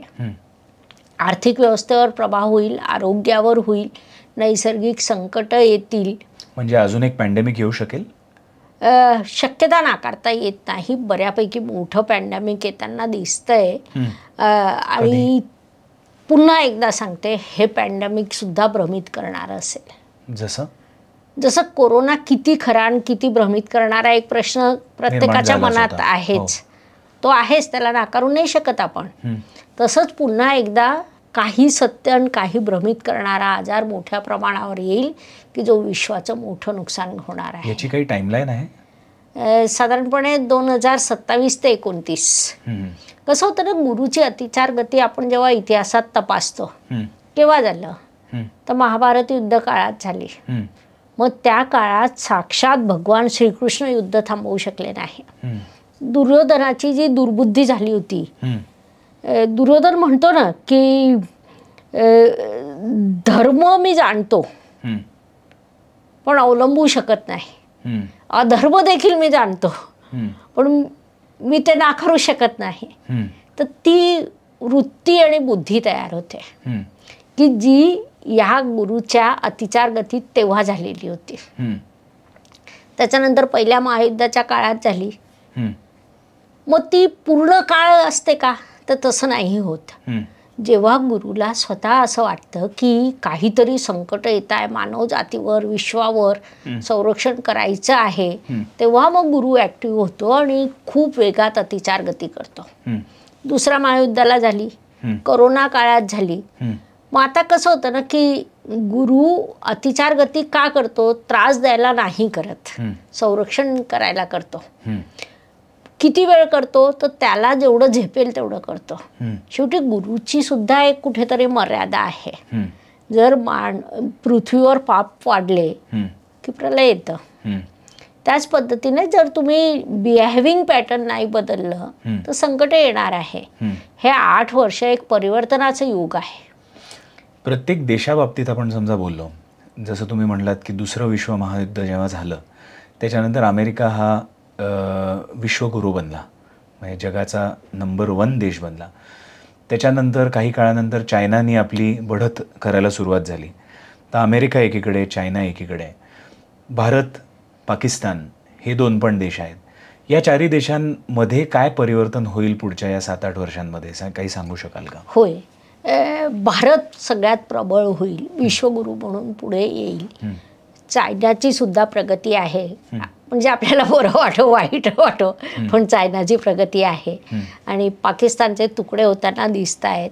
म्हणजे हा 1 वर्षापूर्वी पण मी व्हिडिओ टाकला होता, पाकिस्तानला अक्कल कधी येणार असं हेडिंगच दिलं होतं आणि त्यातच मी हे टाकलं होतं की पाकिस्तान चुकीच्या भूमिका घेईल आणि त्यामुळे पाकिस्तानचं खूप मोठ्या प्रमाणावर नुकसान होईल आणि ते सातत्याने घडतंय. म्हणजे तो व्हिडिओ असेल यूट्यूब चॅनलवर, तुम्ही पाहू शकता. केव्हाही हेडिंगच दिलेलं आहे, या पाकिस्तानला अक्कल कधी येणार असं काहीतरी दिलं होतं त्या दिवशी. आणि अमेरिका डाऊनफॉलला जाईल. कसं होतं ना की डाऊनफॉलला जाणाऱ्यांना विविध पद्धती येतील. जसं राहू पहिले त्यांना भ्रमित करेल, निर्णय चुकवेल. आता त्यांनी जे विविध टॅक्सचे प्रकार केले, टॅरिफ युद्ध झालं किंवा अशा अनेक गोष्टी की जिथे त्यांचे पहिले निर्णय चुकतील, नैसर्गिक संकटे येतील आणि लोक हळूहळू डॉलरला सोडून स्वतंत्र करन्सी वापरायला आणि त्यामुळे त्यांची तिथली पण मोनोपोली कमी होईल. तर अमेरिका त्यामुळे हळूहळू स्टेप बाय स्टेप नकारात्मकतेकडे किंवा त्याची पोझिशन घालवून बसेल. हे सगळं पुढच्या 8 वर्षात होऊ शकेल. येस, 8 वर्षात हे घडतंय. भारत पाकिस्तान तुम्ही म्हणलात की पाकिस्तानला अक्कल कधी येईल, पाकिस्तानचे तुकडे होतील. आता झालंय, मग आपण पहलगामच्या पार्श्वभूमीवरती हा एपिसोड शूट करतोय. याच्यामधनं भारत पाकिस्तानचं फुल ब्लोन युद्ध होऊ शकतं. पाकिस्तान नष्ट होणार, त्याला कोणीच वाचवू शकत नाही. आता इथे काय होतं ना, जे आपण सुरुवातीला एक धर्म आणि कर्म बोललो, तसंच भारताची भूमिका हे ठरवेल की स्वतःचं किती नुकसान करून घ्यायचं. म्हणजे भारत त्याला नष्ट करेल हे 100% आहे. आपल्याला माहिती आहे त्याच्या मागे चायना उभा आहे. पण आपण किती कूटनीती वापरतो हा पण विषय इथे येतो. जर योग्य कूटनीतीने व्यवहार केला तर पाकिस्तान नष्ट होईल, भारताला कमी नुकसान होईल. आपल्याला जेव्हा रशियाचं युद्ध सुरू झालं युक्रेन बरोबर, काय वाटत होतं किती दिवस युद्ध चालेल? 2 दिवस. तसं नाही झालं. युद्ध तितक्या लवकर संपत नसतं. आजच्या काळात तर नाहीच, जी एकंदरीत सगळी स्थिती झालेली आहे. मग त्यावेळी जर तुम्ही योग्य कूटनीतीने गेलात, आता जर तुम्ही डायरेक्ट युद्धाला गेलात तर मे बी डायरेक्ट युद्ध होऊ शकतं, पण ते युद्ध दीर्घकाळ चालेल आणि दीर्घकाळ भारताला ती किंमत मोजत राहावी लागेल.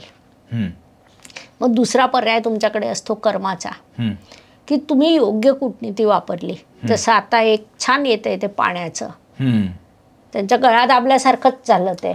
एका दिवसात होणार नाही हे आपल्यालाही कळतंय की एका दिवसात आपण पाणी थांबवू शकत नाहीये. बरोबर. आपण जाहीर जरी केलं तरी कुठे थांबणार आहे, ते मोठी यंत्रणा करावी लागणार आहे. पण ते जसं ॲक्टिवेट होईल तसं ते खाली येतील.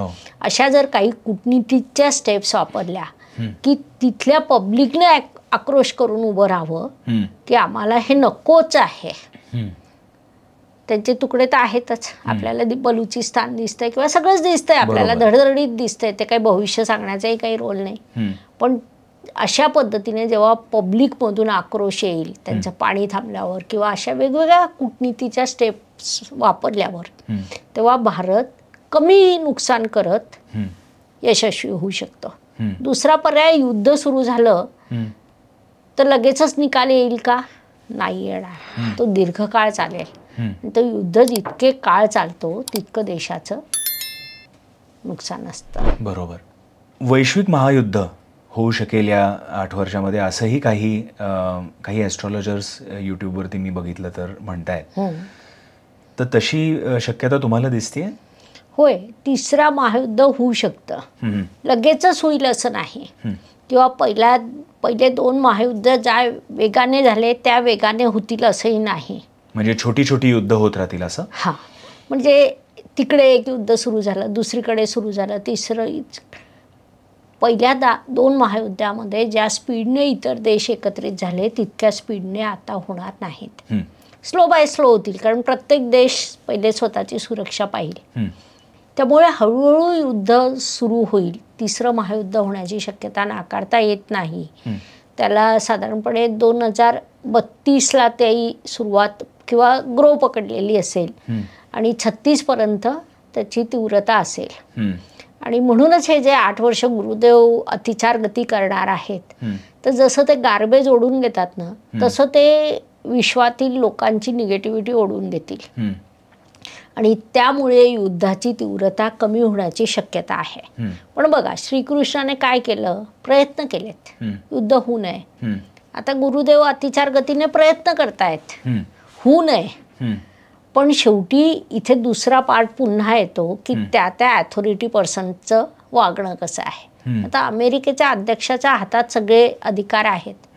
त्यांची रिॲक्शन बदलली की युद्धाची तीव्रता कमी होणार आहे. किंवा युक्रेन वॉरमध्ये सुद्धा जर त्यांनी भूमिका बदलली, तीव्रता कमी होणार आहे. तर गुरुदेव खरा हा प्रयत्न करत असतात. गुरुदेव ज्ञानाचे कारक आहे. गुरुदेव आजोबा आहेत. ते माणसाला, म्हणजे जे निर्णय घेणारी व्यक्ती आहे ना, त्याला सुद्धा आता हा एक इंटरनल पार्ट सांगते. सकाळी 3 ते 4 मध्ये त्यांना केव्हा तरी एक सिम्पटम येतात की बाबा रे तू चुकतोय. पण त्यांचा इगो, त्यांच्या पोझिशन, त्यांचे स्वप्न अशी काही असतात की ते त्या आतल्या आवाजाला निग्लेक्ट करतात. म्हणजे हे डोनाल्ड ट्रम्प बद्दल बोलतात. हो, जर त्यांनी त्यांचा आतला आवाज ऐकला ना, तर युद्धाची तीव्रता इथे कमी होते. प्रत्येक व्यक्ती त्या पदावरची. आता पाकिस्तानने जर ऐकलं असतं आतला आवाज, प्रत्येकाला येतो. 3:30 ते 4च्या दरम्यान येतो सकाळी. एक माणूस असा नसेल की ज्याला येत नाही. मग तो छोटा असो की मोठा असो, त्याला येतो. म्हणजे त्या ब्रह्ममुहूर्ताचं खरंच खूप महत्व आहे. खूप मोठं महत्व आहे. तर ब्रह्ममुहूर्तावर जर आलेला आवाज या अथॉरिटी पर्सनने ऐकला तर 3ऱ्या महायुद्धाची तीव्रता कमी होण्याची शक्यता आहे. पण 3रं महायुद्ध दारावर येऊन उभं आहे.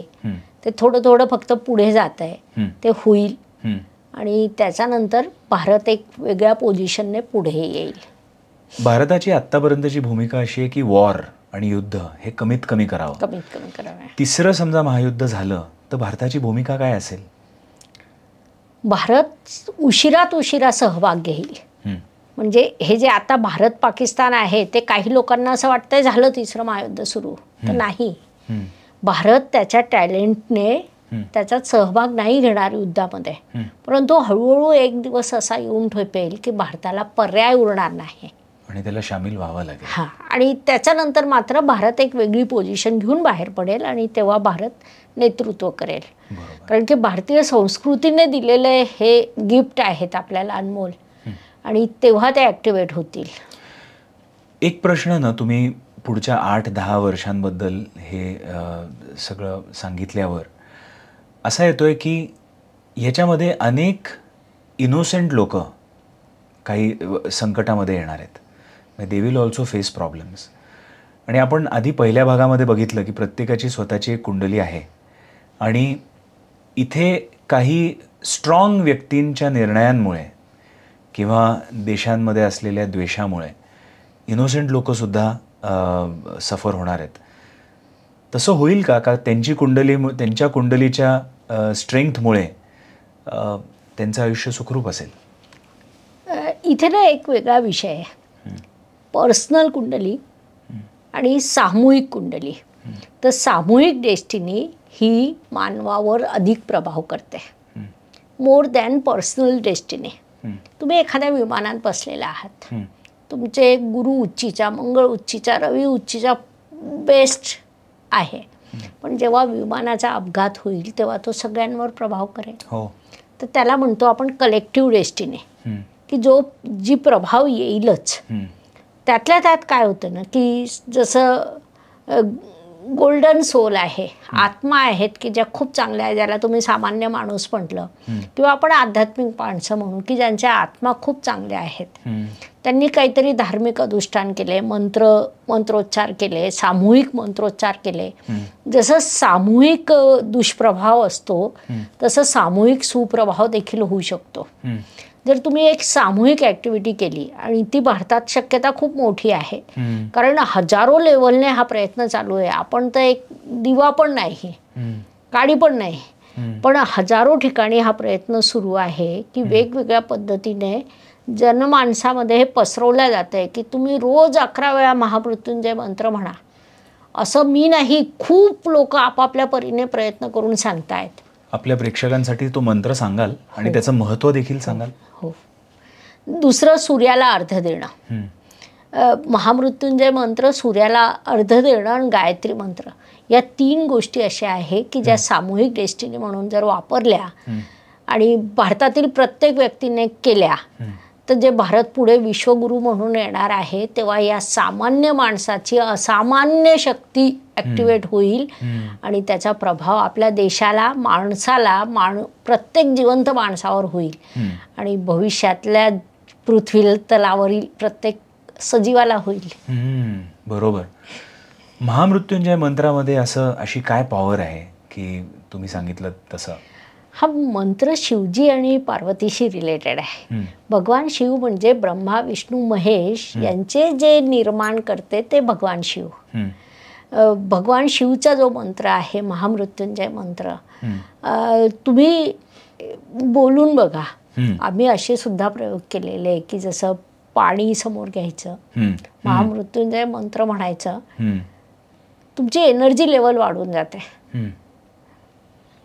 रक्ता विसरण वाढून जातं, चेहऱ्यावरचे रंग बदलून जातात. असा हा महामृत्युंजय मंत्र आहे. अगदी करोना काळात एक माझ्याकडे जरा सेपरेट मंत्र आहे, महामृत्युंजय मंत्र आणि गायत्री मंत्राचं कॉम्बिनेशन. सांगाल ते? ते नाही सांगता येत. ICU मधून पेशंट घरी आलेले आहेत, त्याचं एक कॉम्बिनेशन वेगळं आहे. तर तसं महामृत्युंजय मंत्र म्हणजे जगातल्या कोणत्याही संकटापासून तुम्हाला बाहेर निघण्याचं ते द्वार आहे. त्याचा वापर आपण करू शकतो आणि जेव्हा सामूहिक असं मंत्र म्हटलं जातं तेव्हा त्याचा प्रभाव थेट पडतो. महामृत्युंजय मंत्र म्हणण्याचे पण 2 वेगळे प्रकार मी ऐकले होते.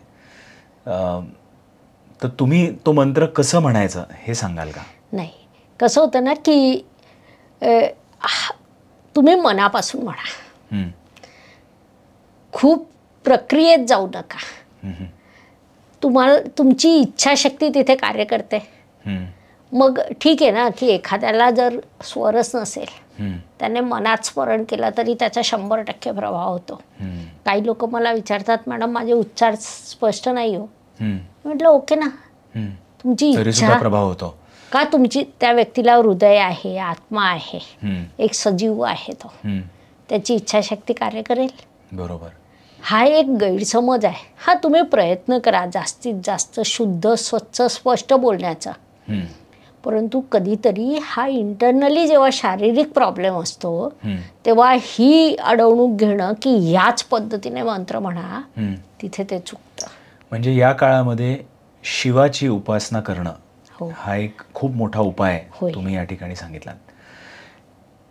भारताबद्दल अजून एक प्रश्न असा येतो की नरेंद्र मोदी ऑलरेडी देशाचे 3 वेळा पंतप्रधान झालेले आहेत आणि मला तर आता असं वाटतंय की पुढच्या 8 वर्ष जेव्हा हा कठीण काळ येणार आहे तर देशाचे पंतप्रधान नरेंद्र मोदीजीच असावेत. मग परवा जेव्हा त्यांचं पहलगामचा जो अटॅक झाला त्याच्यानंतर जे ते सौदी अरेबियानंतर होऊन परत आले, दौरा अर्धवट कट करून, आणि जेव्हा ते त्या विमानामधनं उतरत होते तो त्यांचा जो चेहरा बघितला तो असा मॅन ऑन अ मिशन सारखा दिसत होता.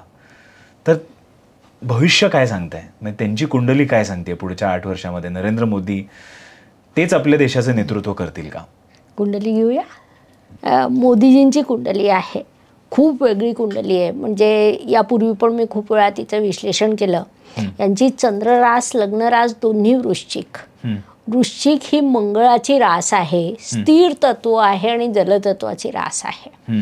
प्रचंड मोठा विरोधाभास, समोर कितीही संकट असलं तर त्यांचं पाऊल ठाम असतं.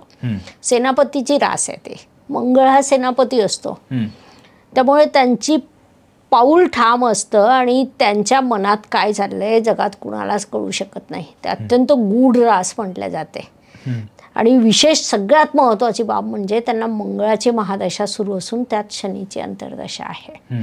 मंगळ आणि शनी 1 नंबरचे दोन्ही शत्रू. शनी त्यांच्या दशम स्थानात, कर्मस्थानात आहे, मंगळ त्यांच्या राशीत आहे.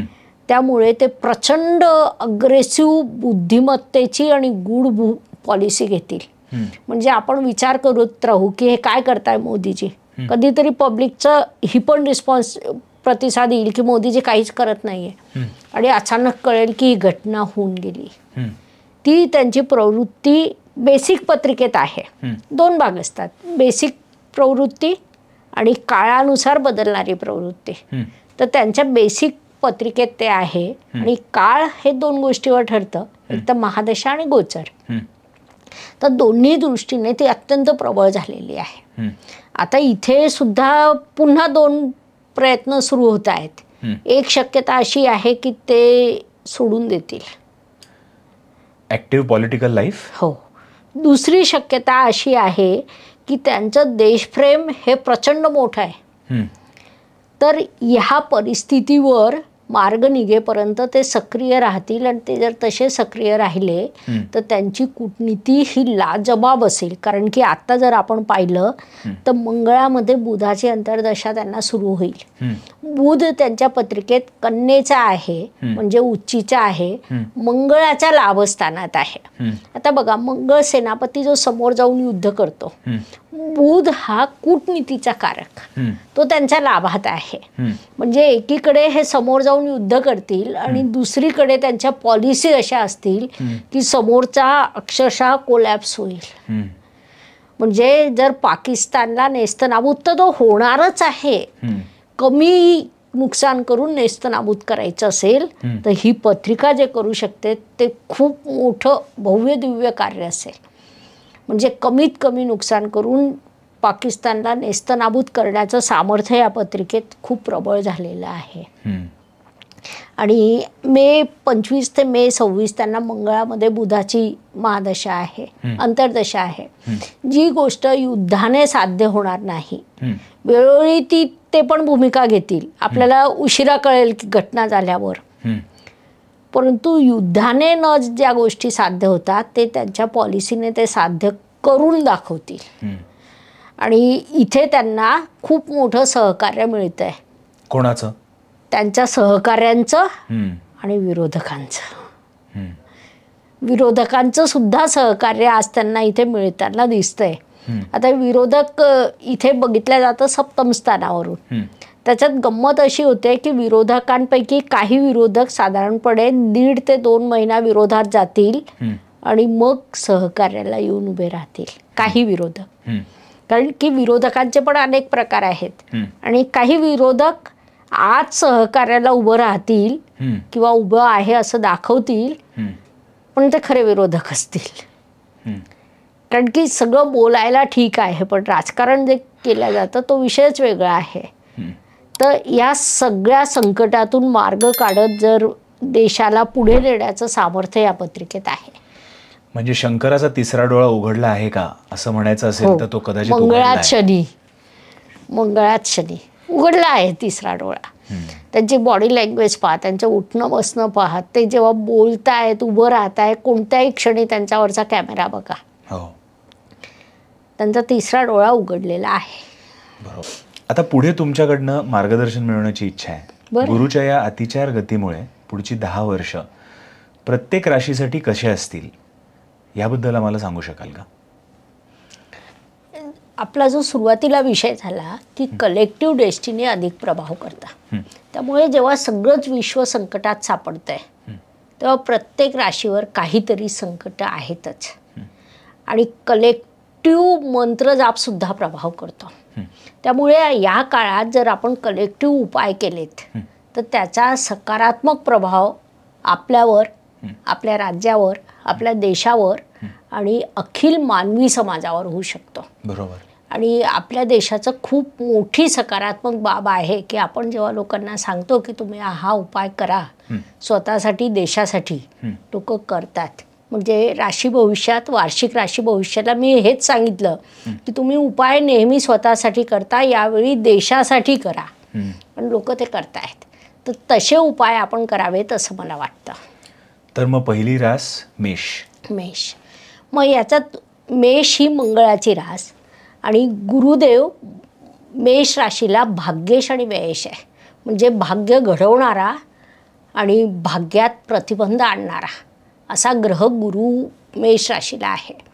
तर या जातकांनी महामृत्युंजय मंत्र तर सगळ्यांनीच म्हणावा, गायत्री मंत्र आणि सूर्यनमस्कार या 3 गोष्टी झाल्या की ज्या सगळ्यांनी करायच्याच आहे. याच्या जोडीला यांनी ओम नमः शिवाय हा मंत्र म्हणत ऊसाच्या रसाने जर शिव अभिषेक केला, रोज फक्त 108 वेळा घरात बसून करायचं आहे तुम्हाला, काहीच त्रास नाही, त्याचा खूप सकारात्मक प्रभाव होईल. त्यांच्यावर वैयक्तिक होईल, त्यांच्या कुटुंबावर होईल, त्यांच्या राज्यावर होईल, देशावर होईल, मानव समाजावर होईल. देवाऱ्यामध्ये असलेली छोटीशी शंकराची पिंड असते, त्याच्यावरती उसाच्या रसाचा अभिषेक केला तरी चालू शकेल? हो, तेच घरातच बसून करा, श्रद्धेने करा. दुसरी रास वृषभ. वृषभ राशीला गुरुदेव हे लाभेश आहे आणि अष्टमेश आहे. म्हणजे तुमची इच्छापूर्ती, स्वप्नपूर्ती तुमचे करतात ते गुरुदेव. आणि अष्टमेश म्हणजे अडथळा, अडचणी, संघर्ष. म्हणजे वृषभ राशीचं वैशिष्ट्य असतं, अडथळ्याला उभे राहतात, अडचणी सहन करतात, संघर्ष करतात आणि इच्छापूर्ती करून घेतात शांतपणे. तर त्यामुळे यांच्यावर गुरुदेवांचा प्रभाव हा मुख्यतः या बाबींवर होतो. तर यांनी सुद्धा महामृत्युंजय मंत्र, गायत्री मंत्र, सूर्याला अर्ध या 3 गोष्टी झाल्या. त्याच्यानंतर यांनी थोडंसं कुंकू टाकावं पाण्यामध्ये आणि त्याच्याने शिवअभिषेक करावा. सोपं. म्हणजे शिवअभिषेक हा सगळ्यांसाठीच आहे? हो, शिवअभिषेक हा सगळ्यांसाठी आहे. इतरही काही आपण थोडे उपाय राशीप्रमाणे घेणार आहोत, पण मुख्य शिवअभिषेक आणि हे 3 मंत्र, महामृत्युंजय, गायत्री आणि सूर्याला अर्ध्या, या 3 गोष्टी करा. प्रचंड मोठा प्रवाह तुम्हाला मिळेल. मिथुन रास, त्या रिपीट नाही करत. मिथुन राशीने फक्त गाईला चारा खाऊ घालावा. मिथुन ही बुधदेवांची रास आहे. मिथुन राशीला गुरुदेव सप्तमेश आणि दशमेश होतात. सप्तम हा तुमचं व्यवसायाचा कारक, जोडीदाराचं कारक आणि दशम स्थान हे तुमचं कर्माचं कारक. त्यामुळे त्यांचं कर्म अधिक प्रभाव करेल गुरुदेवांच्या वाटचालीवर. म्हणून त्यांनी गाईला चारा खाऊ घालावा. महामृत्युंजय मंत्र, गायत्री मंत्र आणि सूर्याला अर्ध या 3 गोष्टी तर आहेतच, सर्वांनीच करायच्या. कर्क राशीसाठी गुरुदेवांचं महत्त्व हे सगळ्यात जास्त यासाठी पण आहे की कर्क राशीमध्ये गुरुदेव उच्चीचे होतात आणि त्यामुळे कर्क रास ही चंद्राची रास आहे. मनाचं कारकत्व चंद्राकडे आहे, त्यामुळे यांचं मन आणि यांचा प्रभाव अधिक असतो. यांनी बाकीचे 3 उपाय करावे आणि स्वतःच्या आईची सेवा करावी. खूप चांगले प्रभाव प्राप्त होतील. आई, मावशी, काकू, आई समज ज्या काही महिला असतील त्यांची सेवा करावी. चुकूनही उद्धट शब्द वापरू नये. होतं कसं ना कर्क राशीचं की ते जर घरात आई, काकू, मावशी यांच्याशी चुकीचं बोलले, ती आई, काकू, मावशी विसरून जातील, पण एक दिवसभर त्या चक्रात फिरत राहतात आणि स्वतःचं नुकसान करून घेतात. तर यांनी ही बाब सांभाळावी की चुकीचा शब्द बोलू नये. सिंह राजा लोकांची रास, नेतृत्व घेऊन ही रास जन्माला आलेली आहे. सिंह राशीसाठी सुद्धा गुरुदेवांची अत्यंत महत्त्वाची भूमिका आहे. ते कारक आहे सिंह राशीला. तर यांनी शहद वापरावं, म्हणजे शिव अभिषेक करताना शहद वापरावं. त्याचे खूप सकारात्मक प्रभाव होईल. कारण राजा जेव्हा एखादं कार्य करतो तेव्हा त्याच्या सगळ्या प्रजेला त्याचा लाभ होतो.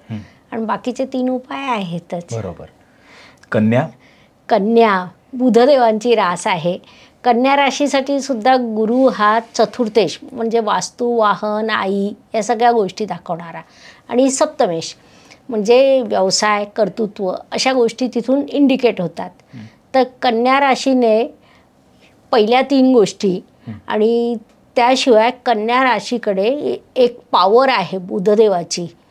तर त्यांनी सौजन्याने लोकांना मोफत शिक्षण द्यावं.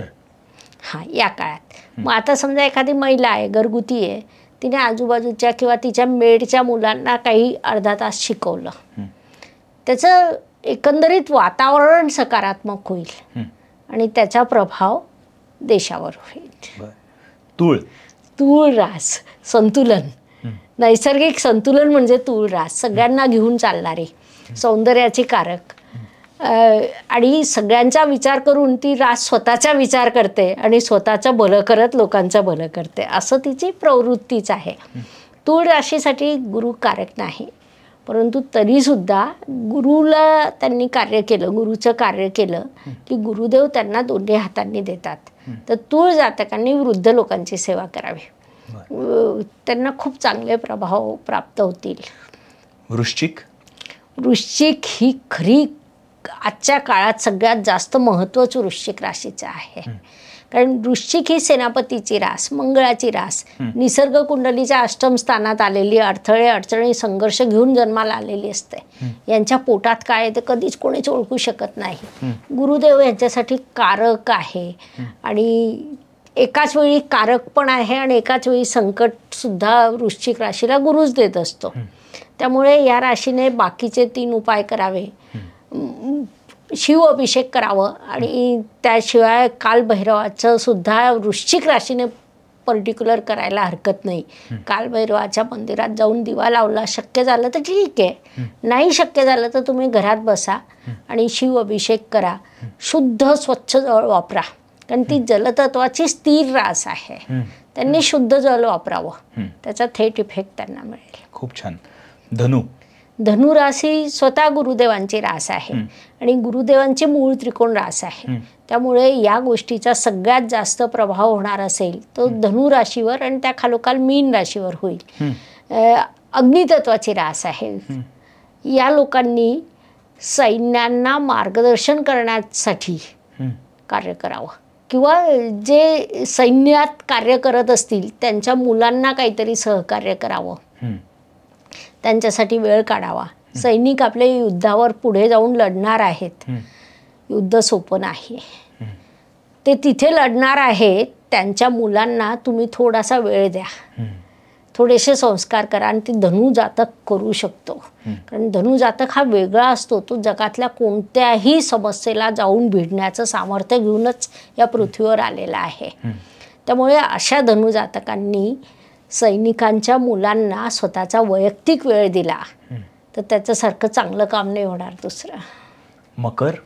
मकर निसर्ग कुंडलीच्या दशम स्थानात येणारी शनिदेवांची रास, परिश्रमी रास. खूप परिश्रम करते, कधी कुणाला काही कळत नाही की कशासाठी काम करते. त्यांचं स्वप्न कधीच कुणाला कळत नाही. शांतपणे स्वप्न ठेवणं, शांतपणे काम करणं. यांचे तृतीयेश गुरुदेव आहे आणि व्ययेश गुरुदेव आहे, म्हणजे दोन्ही नकारात्मक स्थानं आपण मानतो. त्यामुळे मकर जातक जर ही परिस्थिती निर्माण झाली तर त्यांची शक्यता अशी आहे की ते या काळात घरात थांबू शकणार नाही. सातत्याने त्यांना भ्रमण करावं लागेल आणि मग भ्रमण काळात गुरुदेवांचे मंत्र जाप करणं हे त्यांच्यासाठी उत्तम ठरेल. आणि मग गुरुदेवांचा कुठला मंत्र तुम्हाला येत असतील तर मोठं मंत्र, नाही आलं तर ओम गुरुवे नमः. मंत्राच्या बाबतीत माझं एक वैयक्तिक मत आहे की तुमची आत्म्यातून निघालेला स्वर हे महत्त्वाचं. कुंभ ही निसर्ग कुंडलीची सगळ्यात बुद्धिमान रास, अत्यंत आवडती रास आहे माझी. कोणताही प्रश्न बुद्धीने सोडवणं आणि तिला आशीर्वादच आहे की तिने इच्छा धरावी आणि ती पूर्ण व्हावी. त्यामुळे त्यांची इच्छाशक्ती ही सगळ्यात जास्त प्रभाव करणारे आहे. तर कुंभ राशीने इतर 3 उपायांसोबत शिव अभिषेक जास्तीत जास्त करावा, मनापासून करावा आणि एकच इच्छा त्यांनी धरावी की जगात शांतता नांदू दे, मानवाला सुखाने जगू दे. कारण त्यांच्या इच्छाशक्तीला विशेष महत्त्व आहे. निसर्गाने त्यांना तो आशीर्वाद देऊनच पृथ्वीवर पाठवलेला आहे. त्यामुळे त्यांनी ते करावं. शेवटची रास मीन रास स्वतःसाठी कमी आणि इतरांसाठी जास्त जगते. खूप अत्यंत प्रेमळ गुरुदेवांची जलतत्वाची प्रेमळ रास म्हणजे मीन रास. तर या मीन राशीने बाकीचे उपाय आहे आणि मीन राशीचं तुम्हाला एक वैशिष्ट्य सांगते मी आता. बाकीच्या राशींना आपण उपाय सांगितले ना, काही करतील काही नाही करणार. मीन राशीला जर मी आता 10 उपाय सांगितले ना, तर 10च्या 10 करतील ही गॅरंटी आहे. कारण की त्यांची आत्माच अशी असते की सगळ्यांनी सुखी राहावं, सगळ्यांना खाऊ घालणं, सगळ्यांशी प्रेमाने राहणं हा त्यांचा गुणधर्म आहे. तर त्यांनी गुरुदेवाची आराधना करावीच, शिव अभिषेक करावं. शिव अभिषेक करताना यांनी पंचामृत वापरावं. कारण की यांचं एक निसर्ग कुंडलीचं व्ययस्थान आलं, राशीचक्रातली शेवटची रास आली. त्यामुळे निसर्गातल्या सगळ्या संकटांना कंट्रोल करण्याचं सामर्थ्य तिथे तयार होतं आणि पंचामृत हे सगळ्यात प्रभावी आहे. तर यांनी पंचामृताने शिवाभिषेक करावा, त्याचा खूप चांगला प्रभाव होईल. आणि त्यांना मी सांगू शकते, तुम्ही हे स्वतःसाठी नका करू, देशासाठी करा, ते हमखास करतील. क्या बात आहे.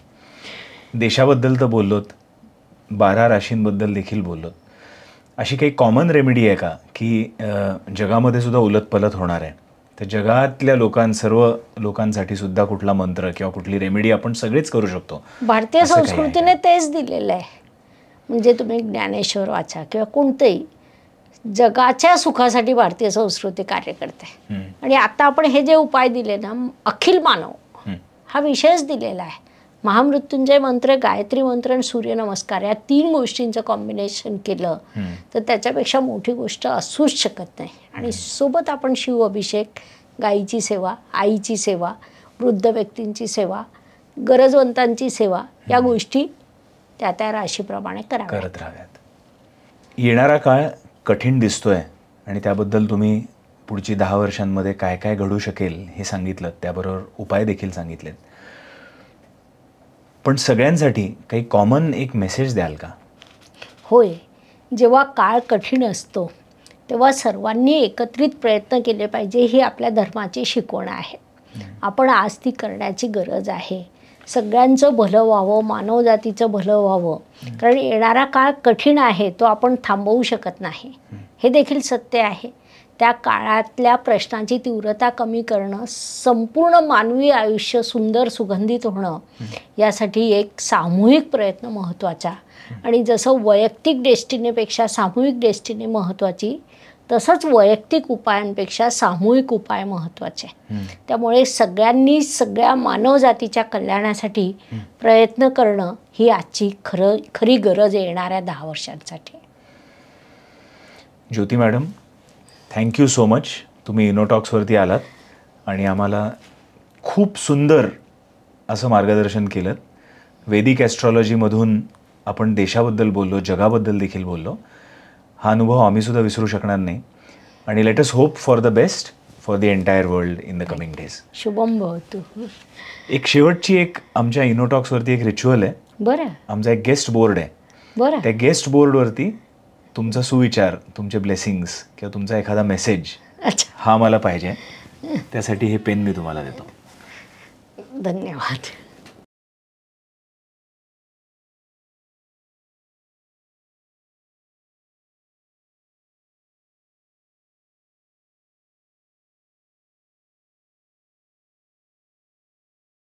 आजचा आमचा वैदिक ज्योतिषबद्दलचा एपिसोड तुम्हाला आवडला असेल, डॉक्टर ज्योती जोशींबरोबरचा, तर तुम्ही एपिसोड पूर्ण बघितल्यानंतर कॉमेंट्समध्ये जय ज्योतिष असं लिहा. त्याच्याने आम्हाला लक्षात येईल की तुम्ही एपिसोड पूर्ण बघितला आहे आणि आम्हाला खूप आनंद देखील होईल. तसंच तुम्ही आमच्या चॅनलला अजून सबस्क्राईब केलं नसेल तर सबस्क्राईब करा आणि बेल आयकॉन देखील दाबा. म्हणजे दरवेळेला दर शनिवारी जेव्हा आम्ही नवीन एपिसोड तुमच्यासाठी आणू तेव्हा तुम्हाला यूट्यूब नोटिफिकेशन देखील पाठवेल. जय ज्योतिष.